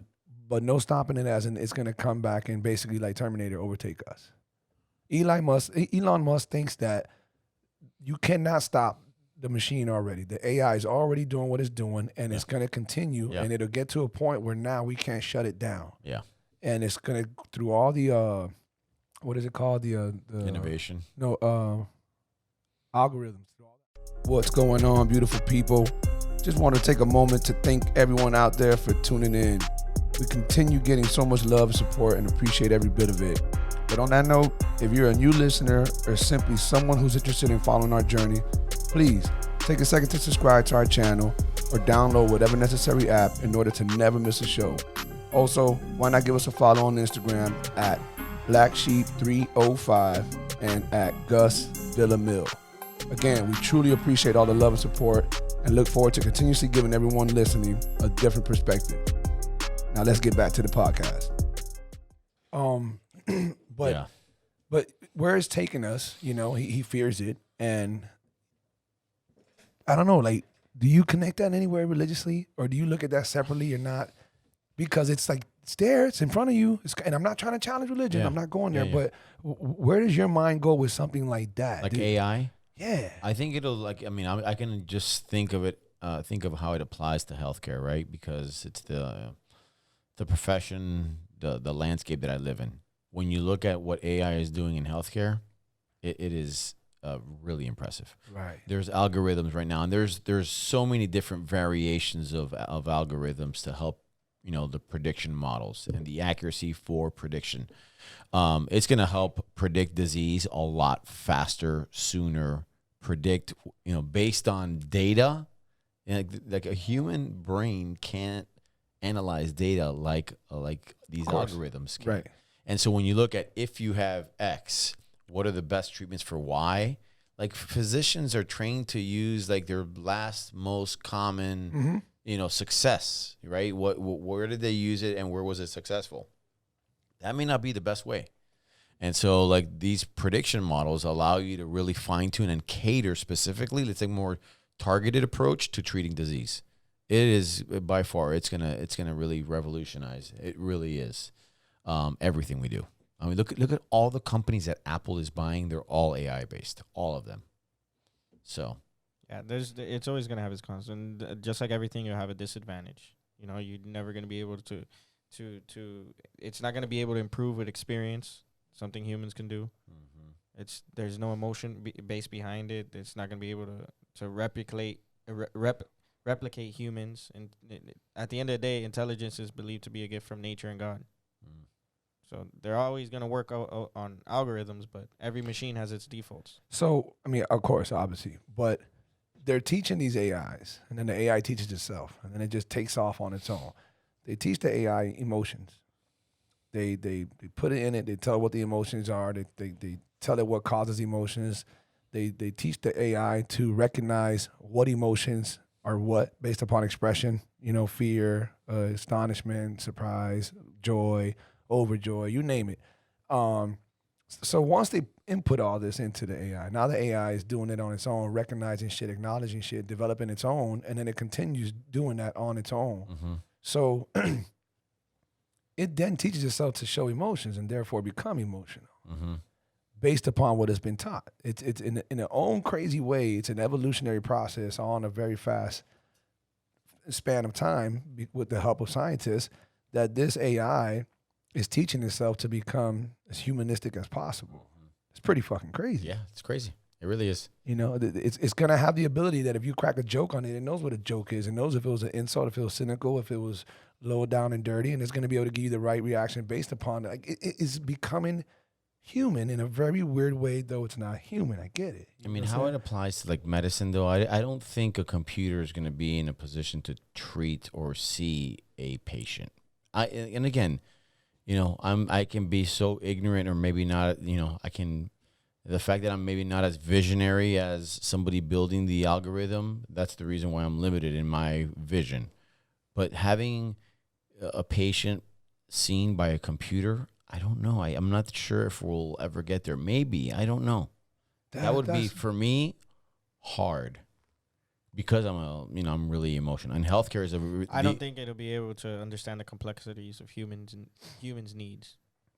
Yeah, I mean, there's a lot of emotion. It'll never be able to replace law enforcement. It'll never be able to replace the president.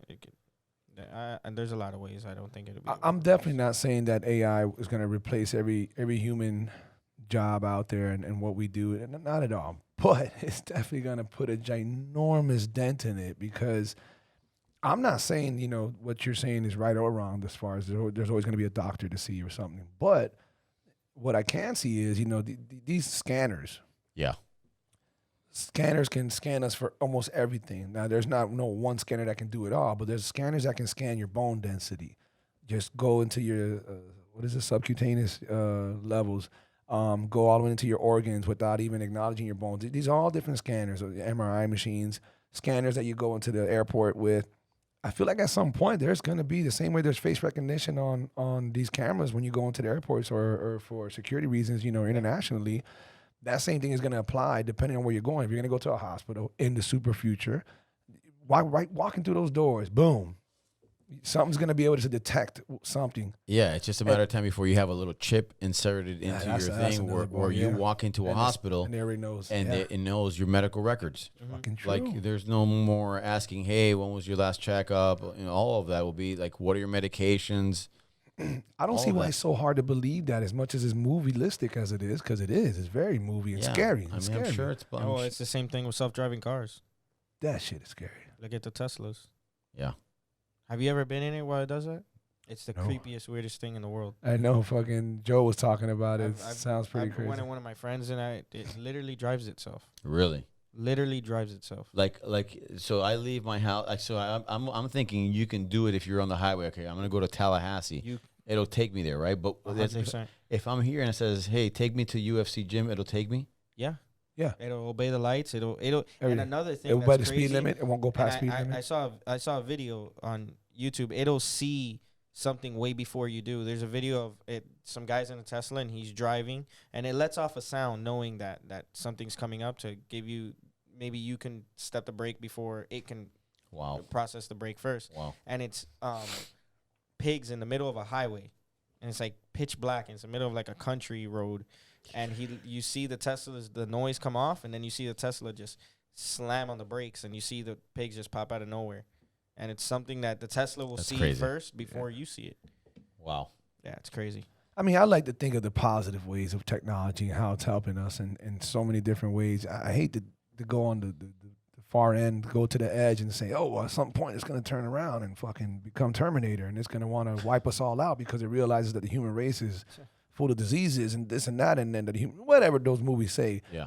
That's possible. Yeah. But I highly doubt I'll be there to see it, or I think it'll be several generations. And I also like to think that the human race will be smart enough or capable enough to Shut it down. at least oppose to it. Yeah. Who knows if they can shut it down? That I don't know. But at least oppose to it, rebel to it, whatever it is. Who knows? Because you're really talking some movie shit there, and it does get weird and scary. Because I can defend it. Yeah. Just don't want to think about it. That's my thing. I really don't want to think about it. I think it's really cool. Negativity. How's it going to help me? Yeah, Right. Yeah, exactly. yeah, I'm yeah. all about positivity. What is it? What's the one with Will Smith? Is it iRobot? Yeah, iRobot. It's kind of like that, right? Yeah, That was pretty cool. Yeah. And That movie was pretty cool. like for example, this is one of them.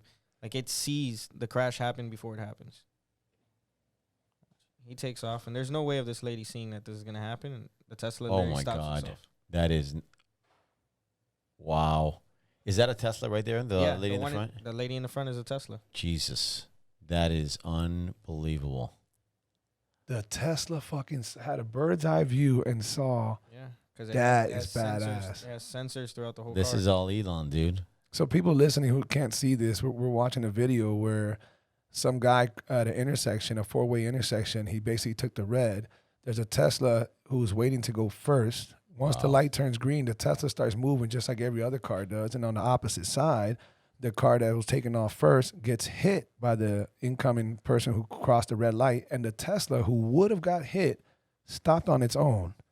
And it's a pretty Wow.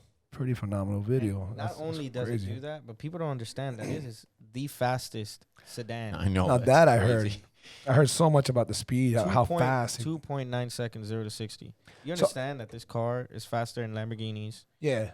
faster than Ferraris, faster than the Bugatti off the line, 0 to Wow. 60. What does it run roughly?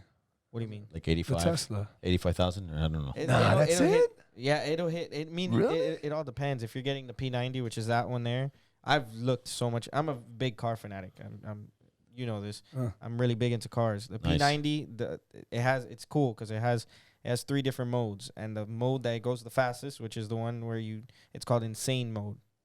Yeah. And it's literally 0 to 60, 2.9 seconds, which is, people don't understand that is One, ridiculously fast. 2.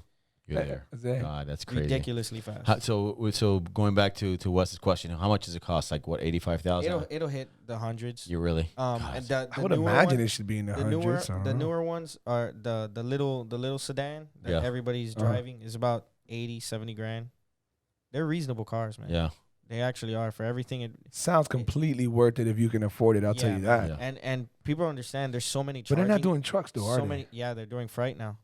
Oh, yeah. Tesla's, Yeah. Tesla's 'Cause gonna I'm a be truck doing guy. I Tesla don't freight. care for a car. No, Oh. not truck as in that.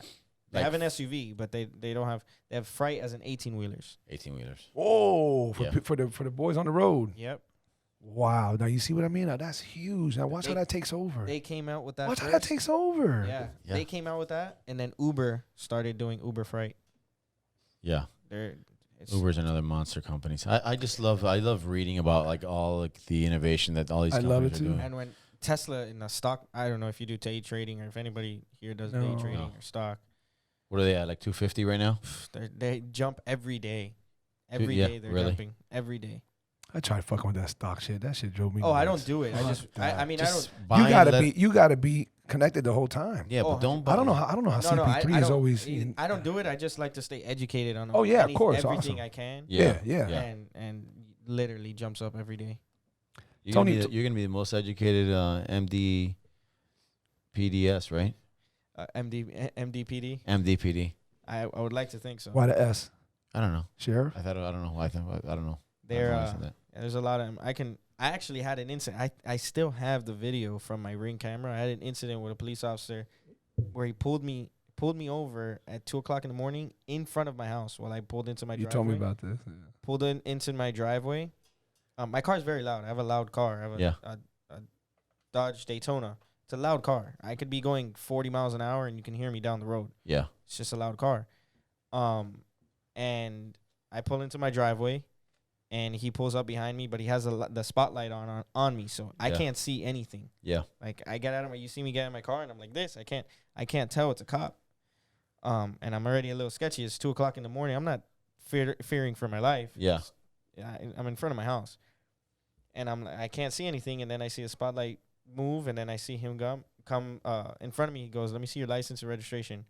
I go, "For what?" He goes, "You were speeding down Miller." I wasn't even coming down Miller. Wow. I came down Bird. Yeah. So I was like, I didn't come from Miller. I came from Bird Road. And he's like, "No, I just heard you coming down." I go, "Officer, my car's really loud, like, really loud. Trust me." He goes, "No, you were doing about 90 down Miller."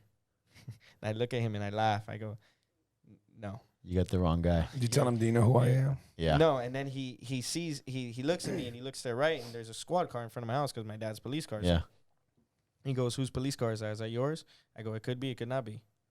Nice. And Showing up. he looks at me and he goes, "Oh, we're gonna play this game." I go, "I'm not playing games with you.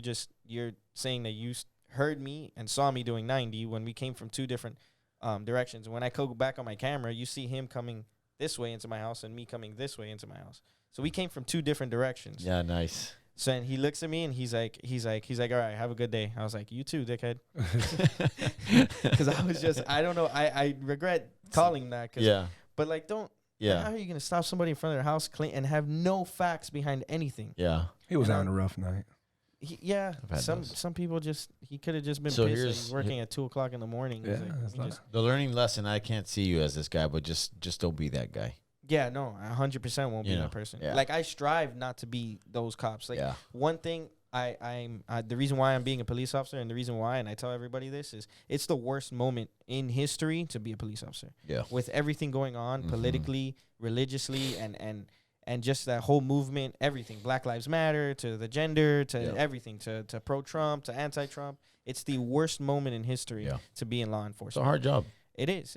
And I want to be the cop who makes that 1% difference, because I've gone on ride-alongs and I've seen it. I know so many bad cops. Yeah. And I tell my mom this all the time. I'm going to say and I stand behind this, about 80% of cops do not have the right mindset.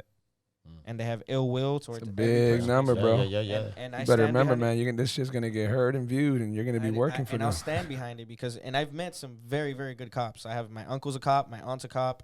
Both of my uncles are cops. I come You have from a cop family. I come from a family of law enforcement. Yeah. Almost all of them. And then I've met bad cops. Yeah. I've done ride-alongs, and I'm not gonna say who I've done. I've done 2 ride-alongs. I'm not gonna say which What ride-along. department. Yeah, or what Which department. department or Yeah. when it was. And there was something said by one of the cops that he thought I'd be cool with. And it hit me the wrong way because it was racist and it was unnecessary, and it was to a 17-year-old black male, and there's no reason to say that. Yeah. You know? So you're always gonna have those people who are just, they're not good people to begin with. They Yeah. become a cop, and they become even a worse person because they get power hungry. Yeah. You give somebody who's a narcissist a little bit, you give them a silver badge. Exactly. It's a recipe for disaster. 100%. I wonder what the statistic is, or I don't know if any studies are out there in regards to what is the average person like who wants to become a cop. Mm. You know, I don't because you know people like to say, like, I mean, kind of piggybacking what he's saying to a certain extent. People like to say that, oh, you became a cop because you were a pussy in high school, you got picked on, or you got your heart broken one time, and whatever it is, they come up with these reasons as to The process is a lot harder now. People don't understand. You need a bachelor's now to be hired by the Miami Good. Beach Police Department. You Really? need a bachelor's to be That's hired. excellent. I love that. To be Yeah. hired by the Coral Gables Police Department. My brother is a genius. He wrestled in college. From college, went to FIU, got his bachelor's in criminology, got directly out of college, got hired by Coral Gables, was working in the records department, and my brother is he's a super fact-based person, super politically correct. He's not a big tough guy. He's skinny. He's a college wrestler. He'll beat the crap out of anybody. Yeah. But he's not that normal big. cop figure. Yeah, you would never think he's a cop. I tell people from my high school and people that know me, "Oh, what's your brother doing?" "Oh, he's a cop." They're like, "Nick, your brother?" Yeah. I'm like, "Yeah." They're like, "What?" Never. They thought he would either be a doctor, a lawyer, because he's a very, very, very smart person. But Yeah. he has a path of what he wants to do. He wants to go from that into FBI or CIA, and from that into politics, and from that so on and so forth. Good for him. Gus, you're gonna piss some people off when you're a cop. You're going to do it no matter what. Oh, and another thing, and the same I'm way- a very blunt person. A very, very, very blunt person. And when it comes to authority, I'll tell them when they're wrong. Yeah. I don't care. I don't care if you're wrong, and I believe you're wrong. I'll tell you you're wrong. And everybody at my job knows it. I've told people, and I confront people all the time. I don't care if you're wrong, and I know you're wrong. I'll make it known that you're Has wrong. he had any issues at work? No, I'm just saying. You know, it's funny. It's funny to Sorry, bringing another something. no. Well, here's the thing. You know, and I don't want to go into it, but you know, he's heard a little bit of it recently.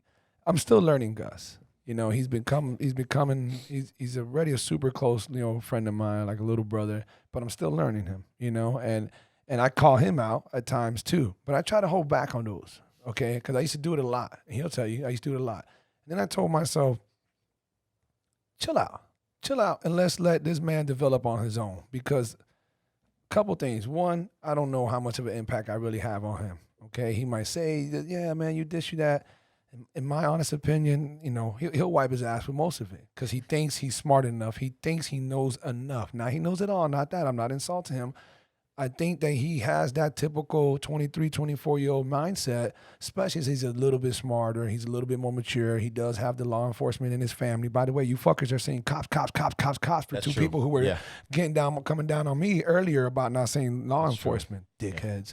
So as I learn about him more and more, yeah, I see certain ways, and I hear certain comments, and I see he's getting more into the church, but then I see other things, and I'm just like, man, you're an intriguing individual, Yeah, you man. know. The beauty of being 24 years old, dude. Yeah, and then rather than just, I guess, say certain things, I'm just like, you know what, you're gonna learn however it is you learn. I don't want to say the hard way, but you're not. If I tell you, hey man, I really think you should A, B, and C.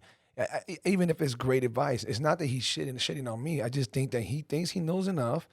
He'll wait to hear it from somebody else, and then he'll put me in the back of the cop car like he has in many different statements. And I think that that's fine. I know that resonates with people. I know it does, and that's cool because your opinions are biased to you know, what you believe in, what you've been through, and we have a good idea of, you know, I'm that guy. So we know that my opinion can be a little tainted or a little harsh or whatever it is. So you know, to hear him say certain things, I'm just like, oh, okay. You know, it just doesn't take me back. It's just, But he's not. like, He's not the average 24-year-old. saying right? dickhead to that cop, that's a dickhead move. You're not gonna fix dick with dick. You know, you don't. You just don't. So the same way. So when I hear that, I'm like, well, why was the guy being a dick? Because he was being a dick. You know, he was having a mood, and guess what? You just got yourself in a mood, and you were being a dick too. So I don't know that that's the answer. And he says, oh, yeah, I call people out, you know, I speak it very well. That doesn't always work. And that's all. Yeah. And so when he said that statement, it's not that he's wrong for that. I just thought to myself, you know what, don't even say anything. But that doesn't work. But you can say that now, and I can say that now as a result of learning that it. Right. Because we're older. Once I was like that. Yeah. Right. Like I mean, the ability to have either a high science conversation or rationalize and engage somebody with good language, clear and concise ideas, knowing when to pivot, like that's a skill, right? But if you could do that at 24 years old, then you're above the norm, right? Right. And so like sometimes like emotion gets the best of anybody. 100%. You know? Now, sometimes when you're above the norm, see where I'm going with this. Yeah. Sometimes when you're above the norm, without enough level of maturity or discipline in you, you let that acknowledgement of, hey man, I'm not like most of them, and now that goes to your head. And because of that above the norm compliment that you got and you deserve is now kind of almost working against you for the next couple of years because you think you're a little bit too much, you know? Yeah. You just always have to be humble and always learn. I had to tell him, you know, we talk about different guests that we want to have on and this and that. I fucking throw like 4 or 5 guest ideas at him, and he's just busting all of them down. Like, nah, fuck that. We don't need this. We don't fuck her and fuck him. And it's just like, yo, dude, why are you being so extreme with that shit? Like, we need to just get guests. Let's get to learn people. Let's hear people's stories and vibe. And Without, give me one example. Don't say the guy's name. Okay. It goes to our okay. jail. Okay. Okay. You have this model. He just shitted on her like all kind of reasons of. Because she's basic. Okay, who wants so to hear anything from a model who has no education? But see, Her life is on Instagram. look how we're going through this. But it's not about that. See, to me, he's taking it personally by talking like that. Instead, let the listeners. It's not about you. Let the viewers, let the listeners. Hey, how did you make it on Instagram with $1.2 million? Did you show ass and titties, or did you? Negative connotations towards them to begin with. It's Let me ask you this. having a racist on here. Have you guys approached Father Capo? Who's that? The swole dude with always wearing black? Yeah. No. Who? Listen, what you only want to have guys that are in line with what you're thinking? No, not at all. Oh, I know that's why. Who? That's No, why. but Who is that? Father Capo. Who is He's a priest. He goes to the gym. He's swole. He's godly swole. Where? Here's the funny part about this What does he guy look like? that I'm a little, again, here we go. Journey into my mind. Because if you don't see it like this, then I just don't see where you're seeing it from. Just the Yeah, social media. Well, no. influence? He's a godly individual, right? He's a father. He wears all the time, every time, guaranteed, all black, hooded, looking like something that you don't want to come across. Doesn't speak to anybody, just does his thing. And I think that's the complete opposite of what I want to see in a father. I want to see way more inviting of a look, some conversation. He's there to work out though. Yeah. And here's the thing. He's Not like be a part priest. of like that. I mean, he's not Opus Dei, Oh. but he's hardcore. Like he dresses him. I asked him, "Hey, why always black? What's like?" And I said, "Why do priests wear black with the white little collar Yeah. thing?" And it has to do with something of like their normal life dies. Yeah. So it's black. And so he's brought that symbolism into like his life. But the guy he carries a good message, man. I'll look into it. I've never seen him. Have I seen My- him? my You've seen thing- him my thing- plenty of times. My thing is Sure this, you have. Tony. In that quick little instance of what we spoke about religion, Yeah. we saw how quick that went where it went. And it's not that it went anywhere bad, but it got to that point of, all right, we can stay here forever jousting about your belief versus. First of all, I don't think he would joust with you. Well, I wouldn't want it. The thing is this. He's just going to want to talk about what? No, maybe he wouldn't even want to come on here. How about that? There you go. But if he He did, sees I mean, black sheep, he's going to want black. yeah. So I think he would give you like a different element for sure. I'm still learning about myself like I am with everybody else. Yeah. And I still completely try to be open to hearing certain things and having certain conversations. We didn't talk politics because I feel a certain way about politics. We can talk about politics, but I just feel like No, we're not gonna do that. it's a short conversation for me because of my beliefs in, how much of an impact I really think that we have. it's always you should always talk about something you're educated in. I won't talk to somebody about something I'm not educated in. Mm-hmm.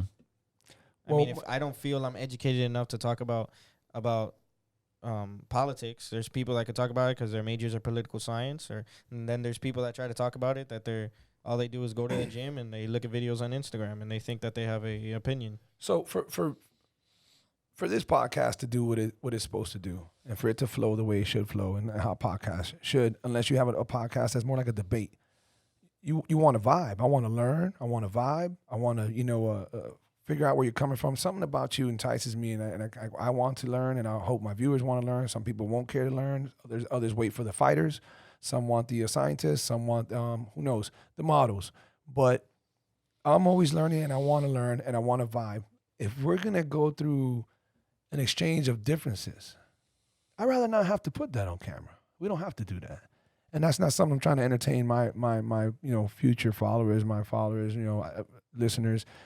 They don't need to hear a debate. There's always debates going on, and I'm not trying to challenge anybody's beliefs, but I don't want to encourage or I guess give the opportunity for that to happen if I know someone with a certain level of religious beliefs, a certain level of religious foundation. It's I think it's bound to happen. Mm-hmm. I'm borderline the complete opposite of that foundation of those beliefs. So I think that I'm kind of allowing, like your comment, would I have a racist on here? Would I bring a racist on here just to discuss, racism and why he's racist? No, I don't. I don't even care to hear why you're fucking racist. Yeah. I'm completely against that. I don't care to hear how you racist you are or why, and I don't care if you have That's my belief. We can debate out there if you want to have a conversation or a heated whatever. Not anything more than that, but Not in the mic. not on the mic. Yeah. It's not on the mic, and that's just it. It's not. And again, we could have religious topics. Us or any future guests. You can tell me what you believe, and I can tell you, this is where I stand. But to go back and forth or everything to be so based on that, then I just kind of try to, okay, well, I don't know how well that'll work with kind of, what I believe and what type of stuff that I talk about. Like I wanted to ask you about your belief in Martians, aliens, UFOs, other life outside of our planet. How do you feel about that? I didn't go there because I thought, well, if we go there, it's going to come back to religion, maybe. I don't know. I believe that there's something out there. I mean, listen, I've seen the videos, right? I don't know I know which ones have you seen? I mean, so many, right? So many, but I don't know. I'm not a sci-fi guy. If there's something out there, I just hope they don't hurt us. I don't know, man. It's not like Area 51 and all of these things. I don't know.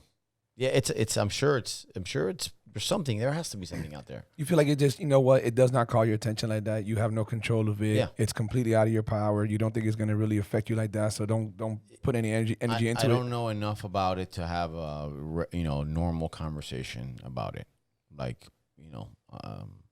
I also like to whatever I believe, I like to have support. I numbed it. I have no idea what happened. Go ahead. Sorry. Oh, sorry. Yeah, no, there's always a proof source to what you believe in. And I'm not a science guy. I'm not about that. I can barely keep track of Star Wars and all the trilogy. I go watch it because my kids like to watch it, but I'm not that guy. Not that guy.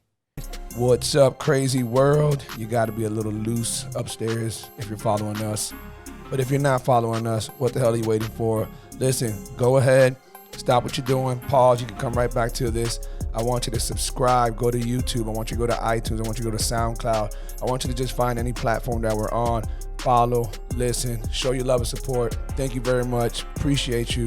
Let's get back to the podcast. You're not that guy. I am. Yeah. Okay. Yeah, I am. I love that shit. I love it. I think that who knows, might be a little bit far-fetched. It's obviously probably wishful thinking to an extent because I'm a fan of it. But yeah. I think that when we establish enough, I believe 100% they're there and this and that. And Gus just mentioned Bob Lazar and all these crazy facts or supporting facts that we have from people involved and what they've seen. But anyways, I feel like once we have like a clear line of communication with them, that we're going to get a lot of answers. We're going to have a lot more understanding towards the what's what and hows and that excites me. That excites me because of the questions that we all have as a human race. Where do we come from? Evolution is really true. Scientists live, die, and everything. Like evolution is true. Like so what do you think that they're just so far advanced or so far ahead on just life that we will eventually get to where they're at, but just not there yet? And they were here at one point. You know what? Possibly so, but yeah, I definitely believe that they were here at one point. Will we get to where they're at? Somebody has said this. I don't know who had the podcast on, but someone has said some statement where these intelligent beings that we're referring to, these aliens, they might have been immediately born in their universe, in their planet, with certain capabilities that we just were never born or evolved to have. Yeah. Okay, so they don't have to be a version of what we're gonna be. We might stay very humanoid, for who knows how long, look like this, maybe minimum changes. And I don't know how advanced we'll get with our very own powers. But these people, kind of like a savant. A savant is born with special gifts. Yeah. And the shit that they can do and see and hear is just, it's just ridiculous. Most of the times they lack some social skill in their brain. And when they do these brain scans, they see what's missing and what's there and why. And anyways, so might we become them in the future? I don't think so of that nature in appearance. Like I don't think they're a future us. But what I do believe is again scientifically supported. It's not just some shit I'm making up. The same way as a human race, we colonize the country, the world. You know, we seek out and we're trying to go to the Amazonian forest and we're trying to, you know, whatever, Christopher Columbus, whoever you want to talk about. We're gonna do that on a planetary scale, right? We're doing it now. Let's go check out the moon. Let's go check out Mars. Let's go see Venus. Let's go send a probe up to Saturn. We're doing that because we're trying to. We know we're intelligent enough that we know our planet is bound to get hit by another meteor at some point. We know that global warming. We know there's a lot of things that can affect our planet, and we need to be ready to go somewhere else for the sake of the human race to keep it alive. The same way we migrated as people when we were Neanderthals and when we were cavemen. You know, they have to keep moving. Hey, the winter's coming. We got to go. Hey, you know what? That fucking volcano's going to blow up soon. It's been erupting like hell. We should probably move away from it. It's just common sense. So we're trying to do that. Well, if I'm going to believe that there is an intelligent species out there and that they're ahead of us, they were born before us, they've been around a lot longer, then they should be doing the same thing that we're attempting to do now. We're within our galaxy. We're trying to, you know, planet hop. We're trying to see who can be grow a species, who can have habit, you know, people living there enough to have a habitat of humans or any kind of species. So why wouldn't they do that? So I believe they did do that. And I believe they did it years ago. And this is, again, based upon stories and tablets and scripts and all kind of shit and deciphering done by people who are 10 times smarter than you and I combined. Yeah. And these people compiled these stories from hieroglyphics to pyramid, you know, shit in Machu Picchu, all those things. They all come up with these concepts, this story. And I'm just I'm on that story. I believe that story. And that story is just roughly, they came here a long time ago searching for gold or maybe for a different habitat, somewhere different to live, okay? Gold because it was their source of fuel, their biggest source of fuel. This is the story, all right? And in that process, here they are with our Neanderthal state. Why are we looking at Gus with all that, huh? Because here we go, that Bible's talking to y'all now, right? So here we are, here we are in that Neanderthal state, and you know, they intervene in that, and then you just have a whole plethora of stories you can come up after that. But yeah, I believe they came here planet hopping, looking for some shit, run into us, and do whatever it is they do with us, and we're definitely a specimen of what they once dropped a long time ago. I do believe that. So there could be a Jesus, there could be a Bible, there could be all that. All that could be true. I just think it all stems from way, way, way, way, way, way deeper, way, way, way longer than what any of us can even fathom. And I get excited that if we and when we do establish communication and talk, and they openly tell us certain things, and you know the world gets rattled, I just look forward to, like, all right, so what are the answers? What do you guys know that we don't know? How's it gone for you, like the last couple of dates when you start talking all this madness? Oh man, they love it. They love it because I won't go on a date with somebody who I'm gonna interview them before we ever go on a date, and I'm gonna know whether or not. I'm just you know, trying to keep this light. But I'm just wondering how that's working for you. It's a lot easier to stay in your little box, man. That's always easy. No, it's not. I mean, listen. I'll just say this. I'm not there. I'm not like right. I get it. Of course. I mean, you're not supposed to be there. I mean, especially when you have a religious background. Yeah. That's not.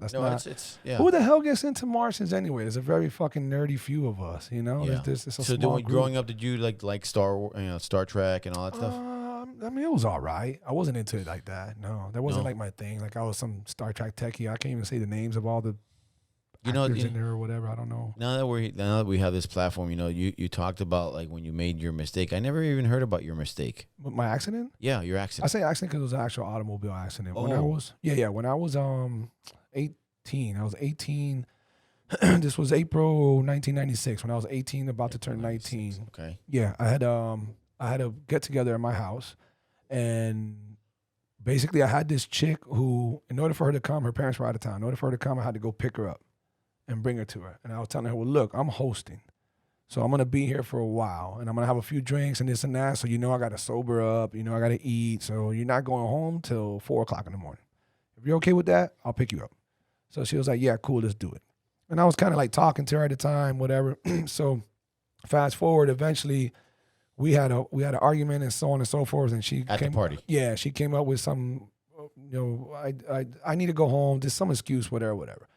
So I was like, all right, I'm taking your ass home. So I left, and I'm You left your intoxicated. party. Yeah, I'm intoxicated, super lightly, but whatever. I was over the limit, 0.10, which is for anybody listening, that's the equivalent of 5 12-ounce cans of beers.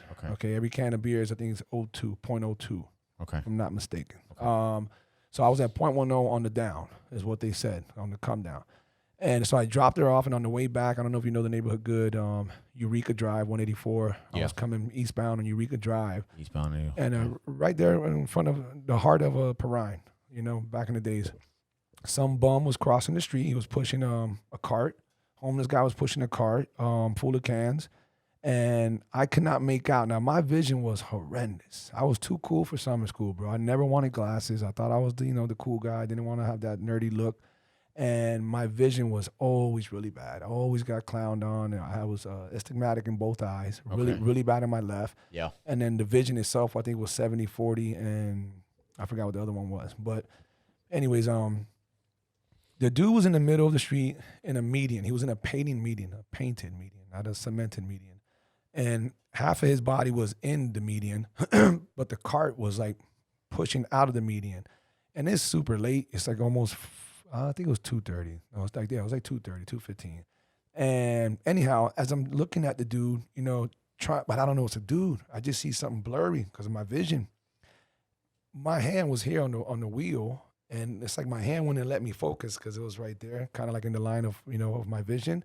So instead of releasing the steering wheel and moving my hand, I went like this, and I got close. I got my face close to the steering wheel. Yeah, well, to the glass, to the windshield. Yeah, because I was trying to see what the fuck is that in the middle of the street? Like what is that? And I couldn't make it. It was blurry, but I can tell it was kind of in my lane coming up.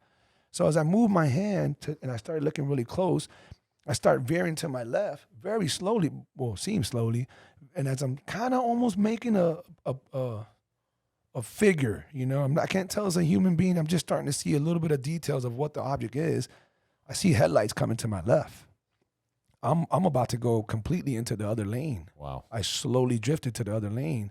And this guy, he and I, at the very last second we saw each other, he was completely sober himself, almost hit me, and because he was busy looking at the guy. He put this in his statement. He goes, I was kind of dumbfounded as to why this guy was in the middle of the road at 2:30 in the morning. And I almost hit the oncoming traffic, not expecting me to be there, obviously. So at the very last second, whoop, whoop, we both hit it to our diagonal fashion. Yeah. And boom, I hit the guy. You hit I hit the homeless guy. So I hit him with the right passenger side of my mom's Grand Cherokee that I was driving at the time. So I have no idea that I hit a guy.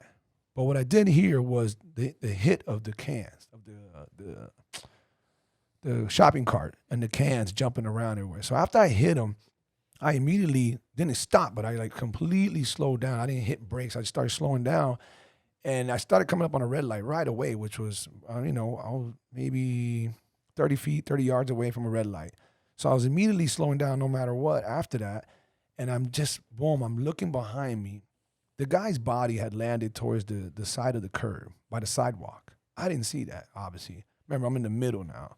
And this is a 4-lane, 2 lanes east, 2 lanes west. And so I'm looking behind me, and I see nobody, but I see what I think are cans because everything's blurry to me. It's just blurry. This was my vision all the time.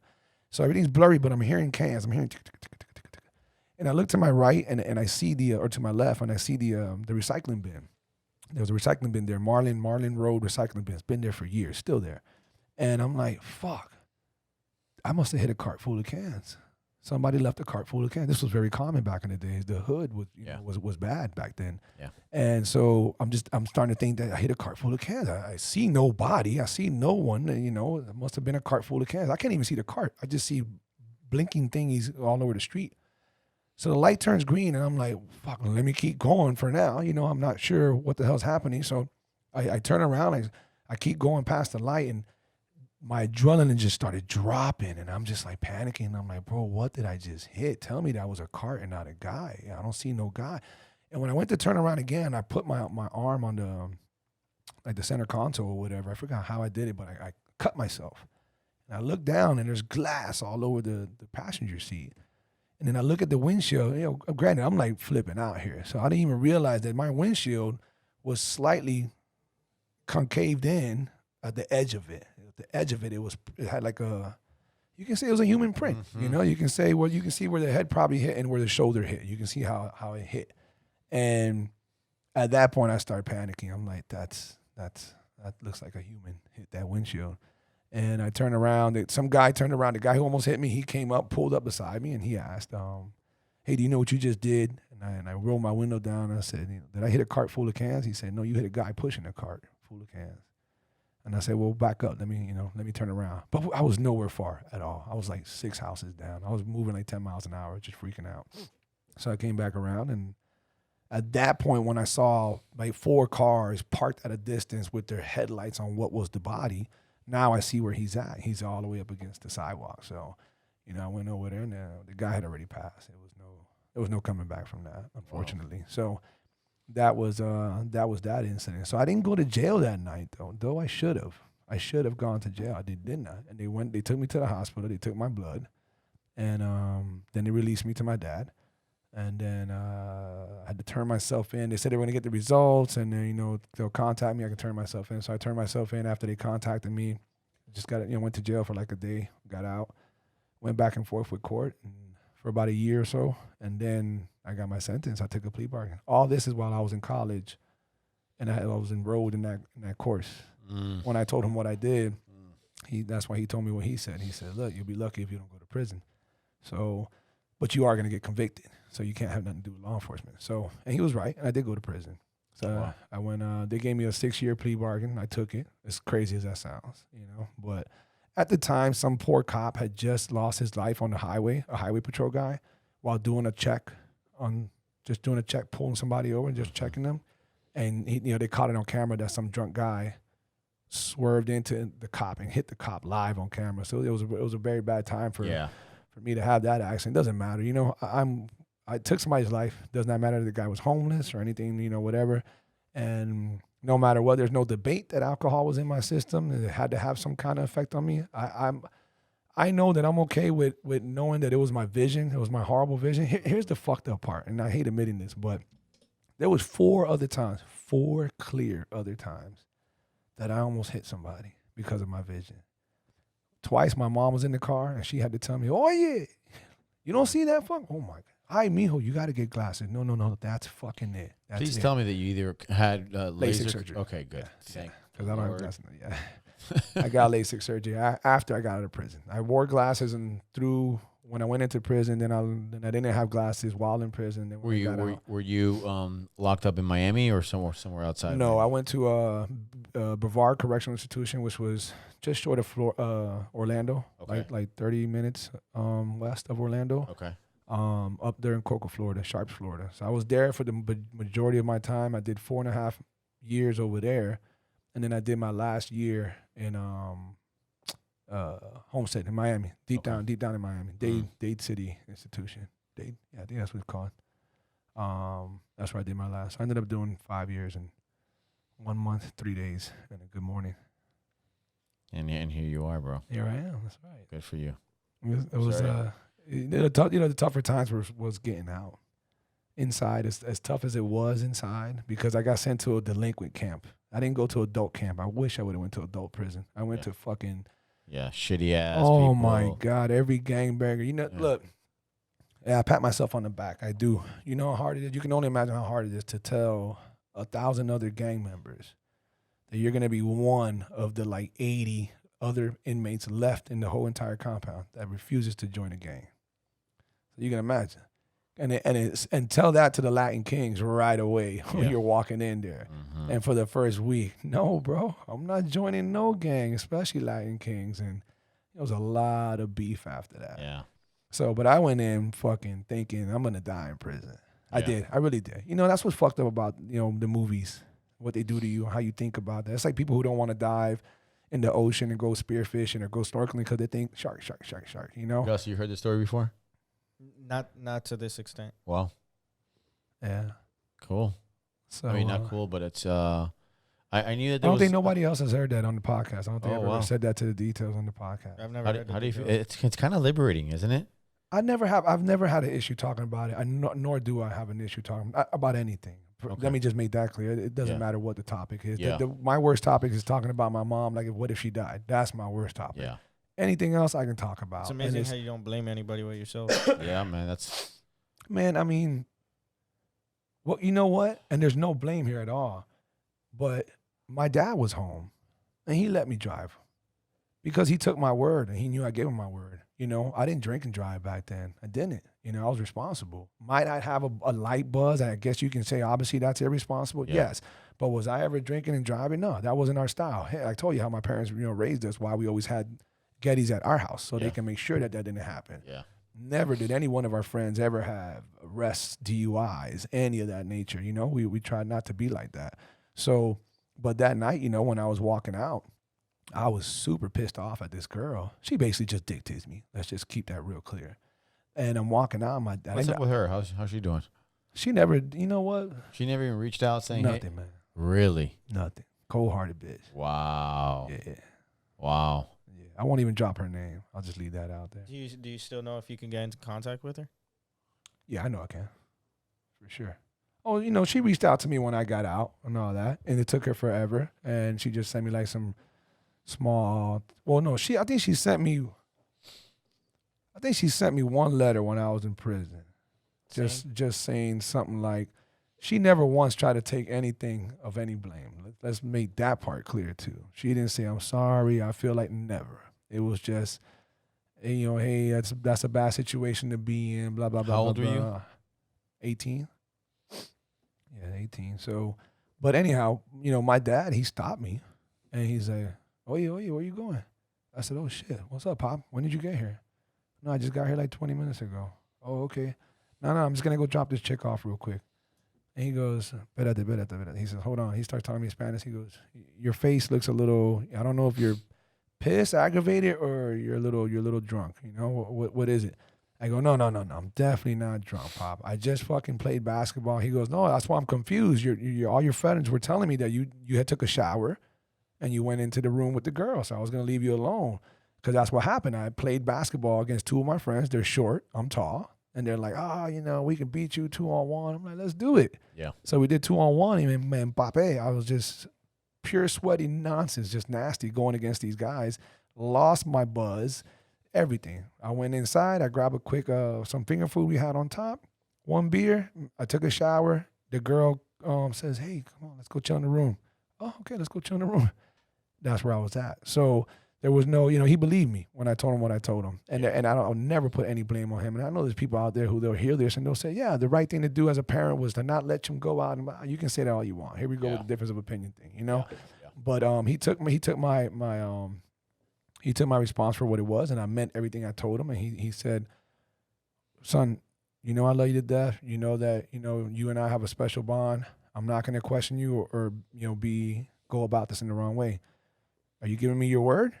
And I said, Pop, and I shook his hand. I said, I'm giving you my word. I'm 100% okay to go. I'm just pissed off because this bitch dick teased me for the last time, and I just want to get her the fuck out of here. And that's it. And he's like, okay, call me if anything. I'm right here. No one's going anywhere. I'll make sure the boys wait for you. Okay, blah, blah, blah, blah. And that was that. So, and I would never has it even come across my mind that he had any blame on anything. It's me. I'm a young man. I made a decision. And as parents, you have to let, the young people make decisions to grow up and do what it is. Sure. He could have fought me and whatever, and you can say what you want, but what would that have done to our relationship? I don't know. You can say what you want. You mentioned it. Look where I'm at now. I love where I'm at now. Yeah. And that's what's important. So we can all go, we can go back in the time machine. Would you take it all back? I guess you want to say only a dumbass would not take that back, because I took somebody's life and this and that or whatever. But I don't have all kind of crazy regrets. I'm here.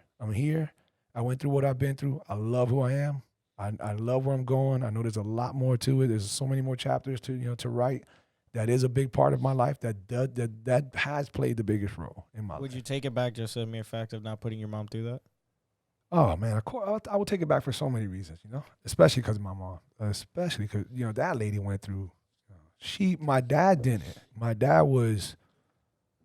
I mean, he fell in love with some chick and he got pussy whipped and whatever. And honestly, you know, as close as we were, that kind of hurt our relationship because he wasn't keeping in contact with me and all that. My arm's going numb. He wasn't keeping in contact with me like I thought he would, like he should, and so on, like everybody else was. And my mom's driving 4 hours every weekend. Every weekend, yeah. So you can imagine that bond that we got and what she, you know, went through. And she knows that it wasn't some drunken fool. It was bound to happen to Wes. No, what was bound to happen is my dumb blind ass. That's what's bound to happen. I should have got glasses. That's what should happen. You know? All right. Well, I'm glad you got the surgery, which is better than glasses. Man, that's one of the best investments I ever made. Really? Anybody out there, if you're eligible, I am eligible. Oh, here's do it, dude. Here's my thing, though, man. Like, cause you only got Yeah. What's that? The best investment. The best. Really? The You're thing is, talking like, about it's vision. like your vision, though. It's not like like your elbow where they You've never fuck heard? it up. Have you heard of a bad surgery on LASIK? I have not, but I mean, just your eyes, man. Your vision's important, so I'm a little freaked out by that. I'd rather be every other disability besides blind. Yeah, I'd rather be deaf, mute. yeah, me too, dude. Not being able to see freaks me the fuck out. Yeah. Tony, it's so painless. Really? It's freaky how everything goes. You're awake for the whole thing. Your eyes super numb. You see them clamp your eyelid open. Excuse me. You see them. The laser machine moves above your eye. Yeah. You hear people counting off 5, 4, 3, and then you hear first you hear and it cuts like a flap in your eye. Okay. Well, the doctor does You the flap. see that? The doctor cuts a flap in your eye, pulls back the flap. Boom. Yeah, you see it all happening. Now you're a little bit underwater. Then he cuts another flap, pulls that one up. Now you're completely underwater. I think he did a What third. do you mean by underwater? Your vision's going more and more. You have these layers.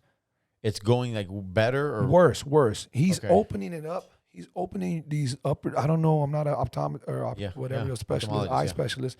He's opening up these little layers and pulling them back and pulling them back and pulling them back, so that when the laser goes in straight to your pupil, it does its magic. Okay.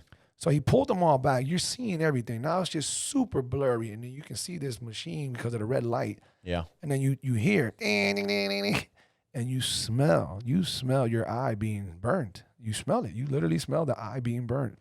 And it's like, ooh, that smells weird. That's crispy eye right there. And then once it's done, within like a minute, you feel nothing. Here comes the doctor again, and it's like he windshield wipes you. He like puts that first flap down, make sure it's smooth. Puts the other one down again. I think there was 3 layers.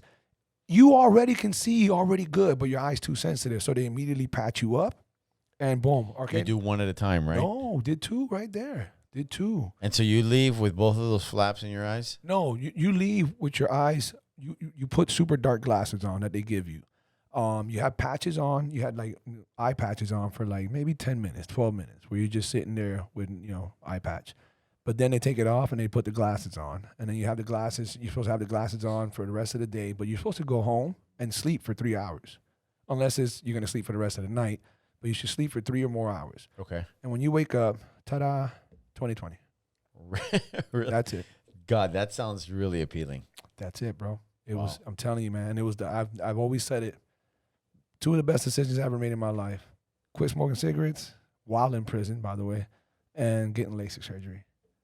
I'm telling you, you'll love life that much more. No more glasses. No more. Yeah. You can probably get insurance on it. You should get insurance on Yeah. it because you're a little bit older, and it does mine's just going away a little bit. My right eye. Well, I don't know if it was because of the LASIK going away, but funny that you said that the last thing, Gus, that you would want to be is blind versus everything else. My right eye is fucking with me right now. If I close my right eye, everything's perfect. If I close my left, woo, it went there, and we're almost back to where I used to be. Really? Yeah. And how long ago did you do it? But I don't know that it's the LASIK surgery, and this is what I was trying to get to. In my last fight, the guy cut my eye open. He hit me with an elbow when I was trying to roll out of a back mount, and the blood immediately poured into my eyes because it's here. It's right here next to the eyelid. Yeah. And I turtled up, in order to start defending. He was trying to do some jiu-jitsu on me. So when I was turtling up, the blood just went right down the crease of my eye, right where we crease. and it filled my eye up immediately. Boop, boop, boop, boop, boop. My whole eye was just filled with blood. Then it crossed the bridge of my nose and started going into the next one. And as it was in my eye, and I'm blocking him from, doing whatever he was trying to do, I remember I felt my eye starting to burn. And I remember in that split second, I thought, why? They always stop fights when there's cuts on the eyes. And I never knew what was the big deal. And then one of the biggest reasons is that the plasma in blood, if it gets in your eye and isn't taken out quick enough, it could blind you. It can alter your vision. Wow. So when the fight was over, they stopped the fight after it because the doctor said, "Can you keep going?" And I'm like, "Yes, yeah." But then as I looked at him, he's like, "Fighter, look at me," And I looked at him. He saw my face, my eye was just covered in blood, so he caused the fight. They took the blood out, whatever. Man, since then, I see little black gnats, little black, yeah. Really? I see little flies that don't exist. I stopped waving at it because I knew it was fake, and I was looking with my ex. She was like, "What are you doing?" I was like, "There's not a gnat in here." They're like, "Oh my God, is this still happening?" I'm like, "Oh shit, it's gotten worse." Yeah. So I get them, and they come hard sometimes, and they come a little less sometimes, but definitely. So I don't know if it's a combination of the blood in my eye and then the LASIK surgery. I don't know, but it definitely needs to be retouched. So if I were you, get insurance. Get the insurance. Yeah, get insurance. Awesome. And anybody listening out there, I'm totally down for a sponsor for my eye. The last time I scratched my cornea not that long ago, and I thought that's what probably caused this issue right now. Yeah. He remembers when I had scratched the cornea, and it was something stupid. I was in the pool swimming. I was getting ready to go spearfishing with my brother the next day, so I kind of wanted to acclimate my lungs and practice diving and holding my breath. And so I was at the bottom of this pool practicing like if I'm spearfishing, and I'm trying to hover on the ground, not lay on it. And I try to like propel off the ground, and I guess I kicked up some little pebbles or something microscopic in the bottom of the pool, went right into my eye, and I'm like, oh shit. And when I got up, like anybody else, I rubbed my eye. That's it. That rub, a huge slice and dice in my cornea. So I went to the doctor, got treated, whatever. Hasn't been since then. But when that happened, Gus, I'm in the shower and I got this patch on, and I'm thinking, man, I need to be ready right now. I need to start accepting that my right eye might go blind, and I'm gonna be blind in one eye for the rest of my life. What's going on, beautiful people? Just want to take a moment to thank everyone out there for tuning in. We continue getting so much love and support and appreciate every bit of it. But on that note, if you're a new listener or simply someone who's interested in following our journey, please take a second to subscribe to our channel or download whatever necessary app in order to never miss a show. Also, why not give us a follow on Instagram at BlackSheep305 and at Gus Villamil. Again, we truly appreciate all the love and support and look forward to continuously giving everyone listening a different perspective. Now let's get back to the podcast. But anyhow, fuck my eye. But yeah, I really did think like that. I'm an extreme when it comes to that. I try to get myself ready for worst case scenario. Tony, listen, we talked about a lot of things today, man. Yeah, man, it's been fun. I can't tell you how much I've enjoyed having you here, and definitely would love to have you back again. Thank you. You bring a lot of positivity to this world. I wish people can meet you in person. If they only saw you at the gym, they will see that you're that guy who fucking hugs everybody. Everybody's like, Tony, and No, I'm definitely glad I had a conversation with you. Thanks, I know man. you're a really good person. Thank you, brother. Yeah. Likewise. And you had a great point, and a lot of us have to hit rock bottom to really know what it is to have to be blessed with, to really know what it is to see light, whichever light it is that you see and that anyone sees. And you've been there a couple of times, so to see you bounce back and 3 years clean, that's awesome, man. That's fucking dope. And to be so successful with your job and your kids and your relationship, and I know your wife is hitting you up right now. It's okay. Listen, when you reached out and said, hey, what do you think about, and this is what it's all about, right? So when you have an opportunity to get on a platform like this and maybe help out another alcoholic, who knows where they are, where they're at, true. where they're hurting. That's what this is all about. It's about paying it forward. So tell people out there, give them that closing statement of if they're feeling anything you're feeling, what would you tell people to do, and what would be that final little bit of guidance you'd give them? Here's the reality with and by that you mean with addiction. Yeah. We're 1 degree of separation from anybody that has a problem, and with that, there's also 1 degree of separation for somebody who's been saved, right? And that I'm not getting preachy. I'm just saying either by NA, Narcotics Anonymous or Alcoholics Anonymous. We're not in an era anymore where it's shameful to have an addiction or to say you're an addict. It's very common now, unfortunately. Right. And maybe not unfortunately. It's maybe it'll help people come out more. It's common enough that you can speak to it, and a lot of people now won't judge you based on that. Right. I think it's important just to communicate hurts, hang-ups, addiction. Communication is key. That's what helped me. What helped me was raising my hand and saying once again, as shameful as that can be, I need help, and then the next word, which is again. The people that have been around have said, hey, it's okay. This is kind of part of the process. Very few people get it at the first time. Very few. Less than 1% of people in recovery get it the first time. So you definitely want to encourage them to, hey, it's try it again. You can do it. It's a process. You literally have to get back up, dust off, get rid of the shame and guilt. You'll carry that for a little while, but then, there's a cleaner path forward. So and definitely reaching out to, people of religious belief and church goals and all that's another great source. By all means, it's going to be nothing but positivity from that, regardless of what my beliefs are. These Christians and Catholics and everybody, Muslims, they have beliefs. They want good out of people like anybody else does, and some of us need a certain foundation. And man, if you haven't gotten one, going through Jesus, going through the Bible, going through church, going through spirituality, it's a great way of establishing that. It helped this alcoholic. That's what I can share. That's great, bro. Yes. You have an amazing story, and I know people are gonna want to know more about it. Are you on Instagram at all or no? I am. What's your handle? Cuban _Seminole. Cuban Seminole. Cuban Seminole, man. FSU. Those are my boys, man. I'll be up there in Tallahassee next weekend for the Canes Seminoles game. So how are they looking right now? I've been too not good. Neither one, huh? Neither one. UM is not looking good either. But FSU neither, right? Yeah. So this is a big game for us for bragging. This is all bragging rights. All bragging. This is the battle of the uglies. But are we under 500? Both your team and mine? They're both 500, 4-4. Wow. That bad. That hasn't been like that in a while. What's like 2 dominant schools, not to get back into this, but 2 schools that 80s and 90s dominant, early 2000s. Put out the most NFL football players ever.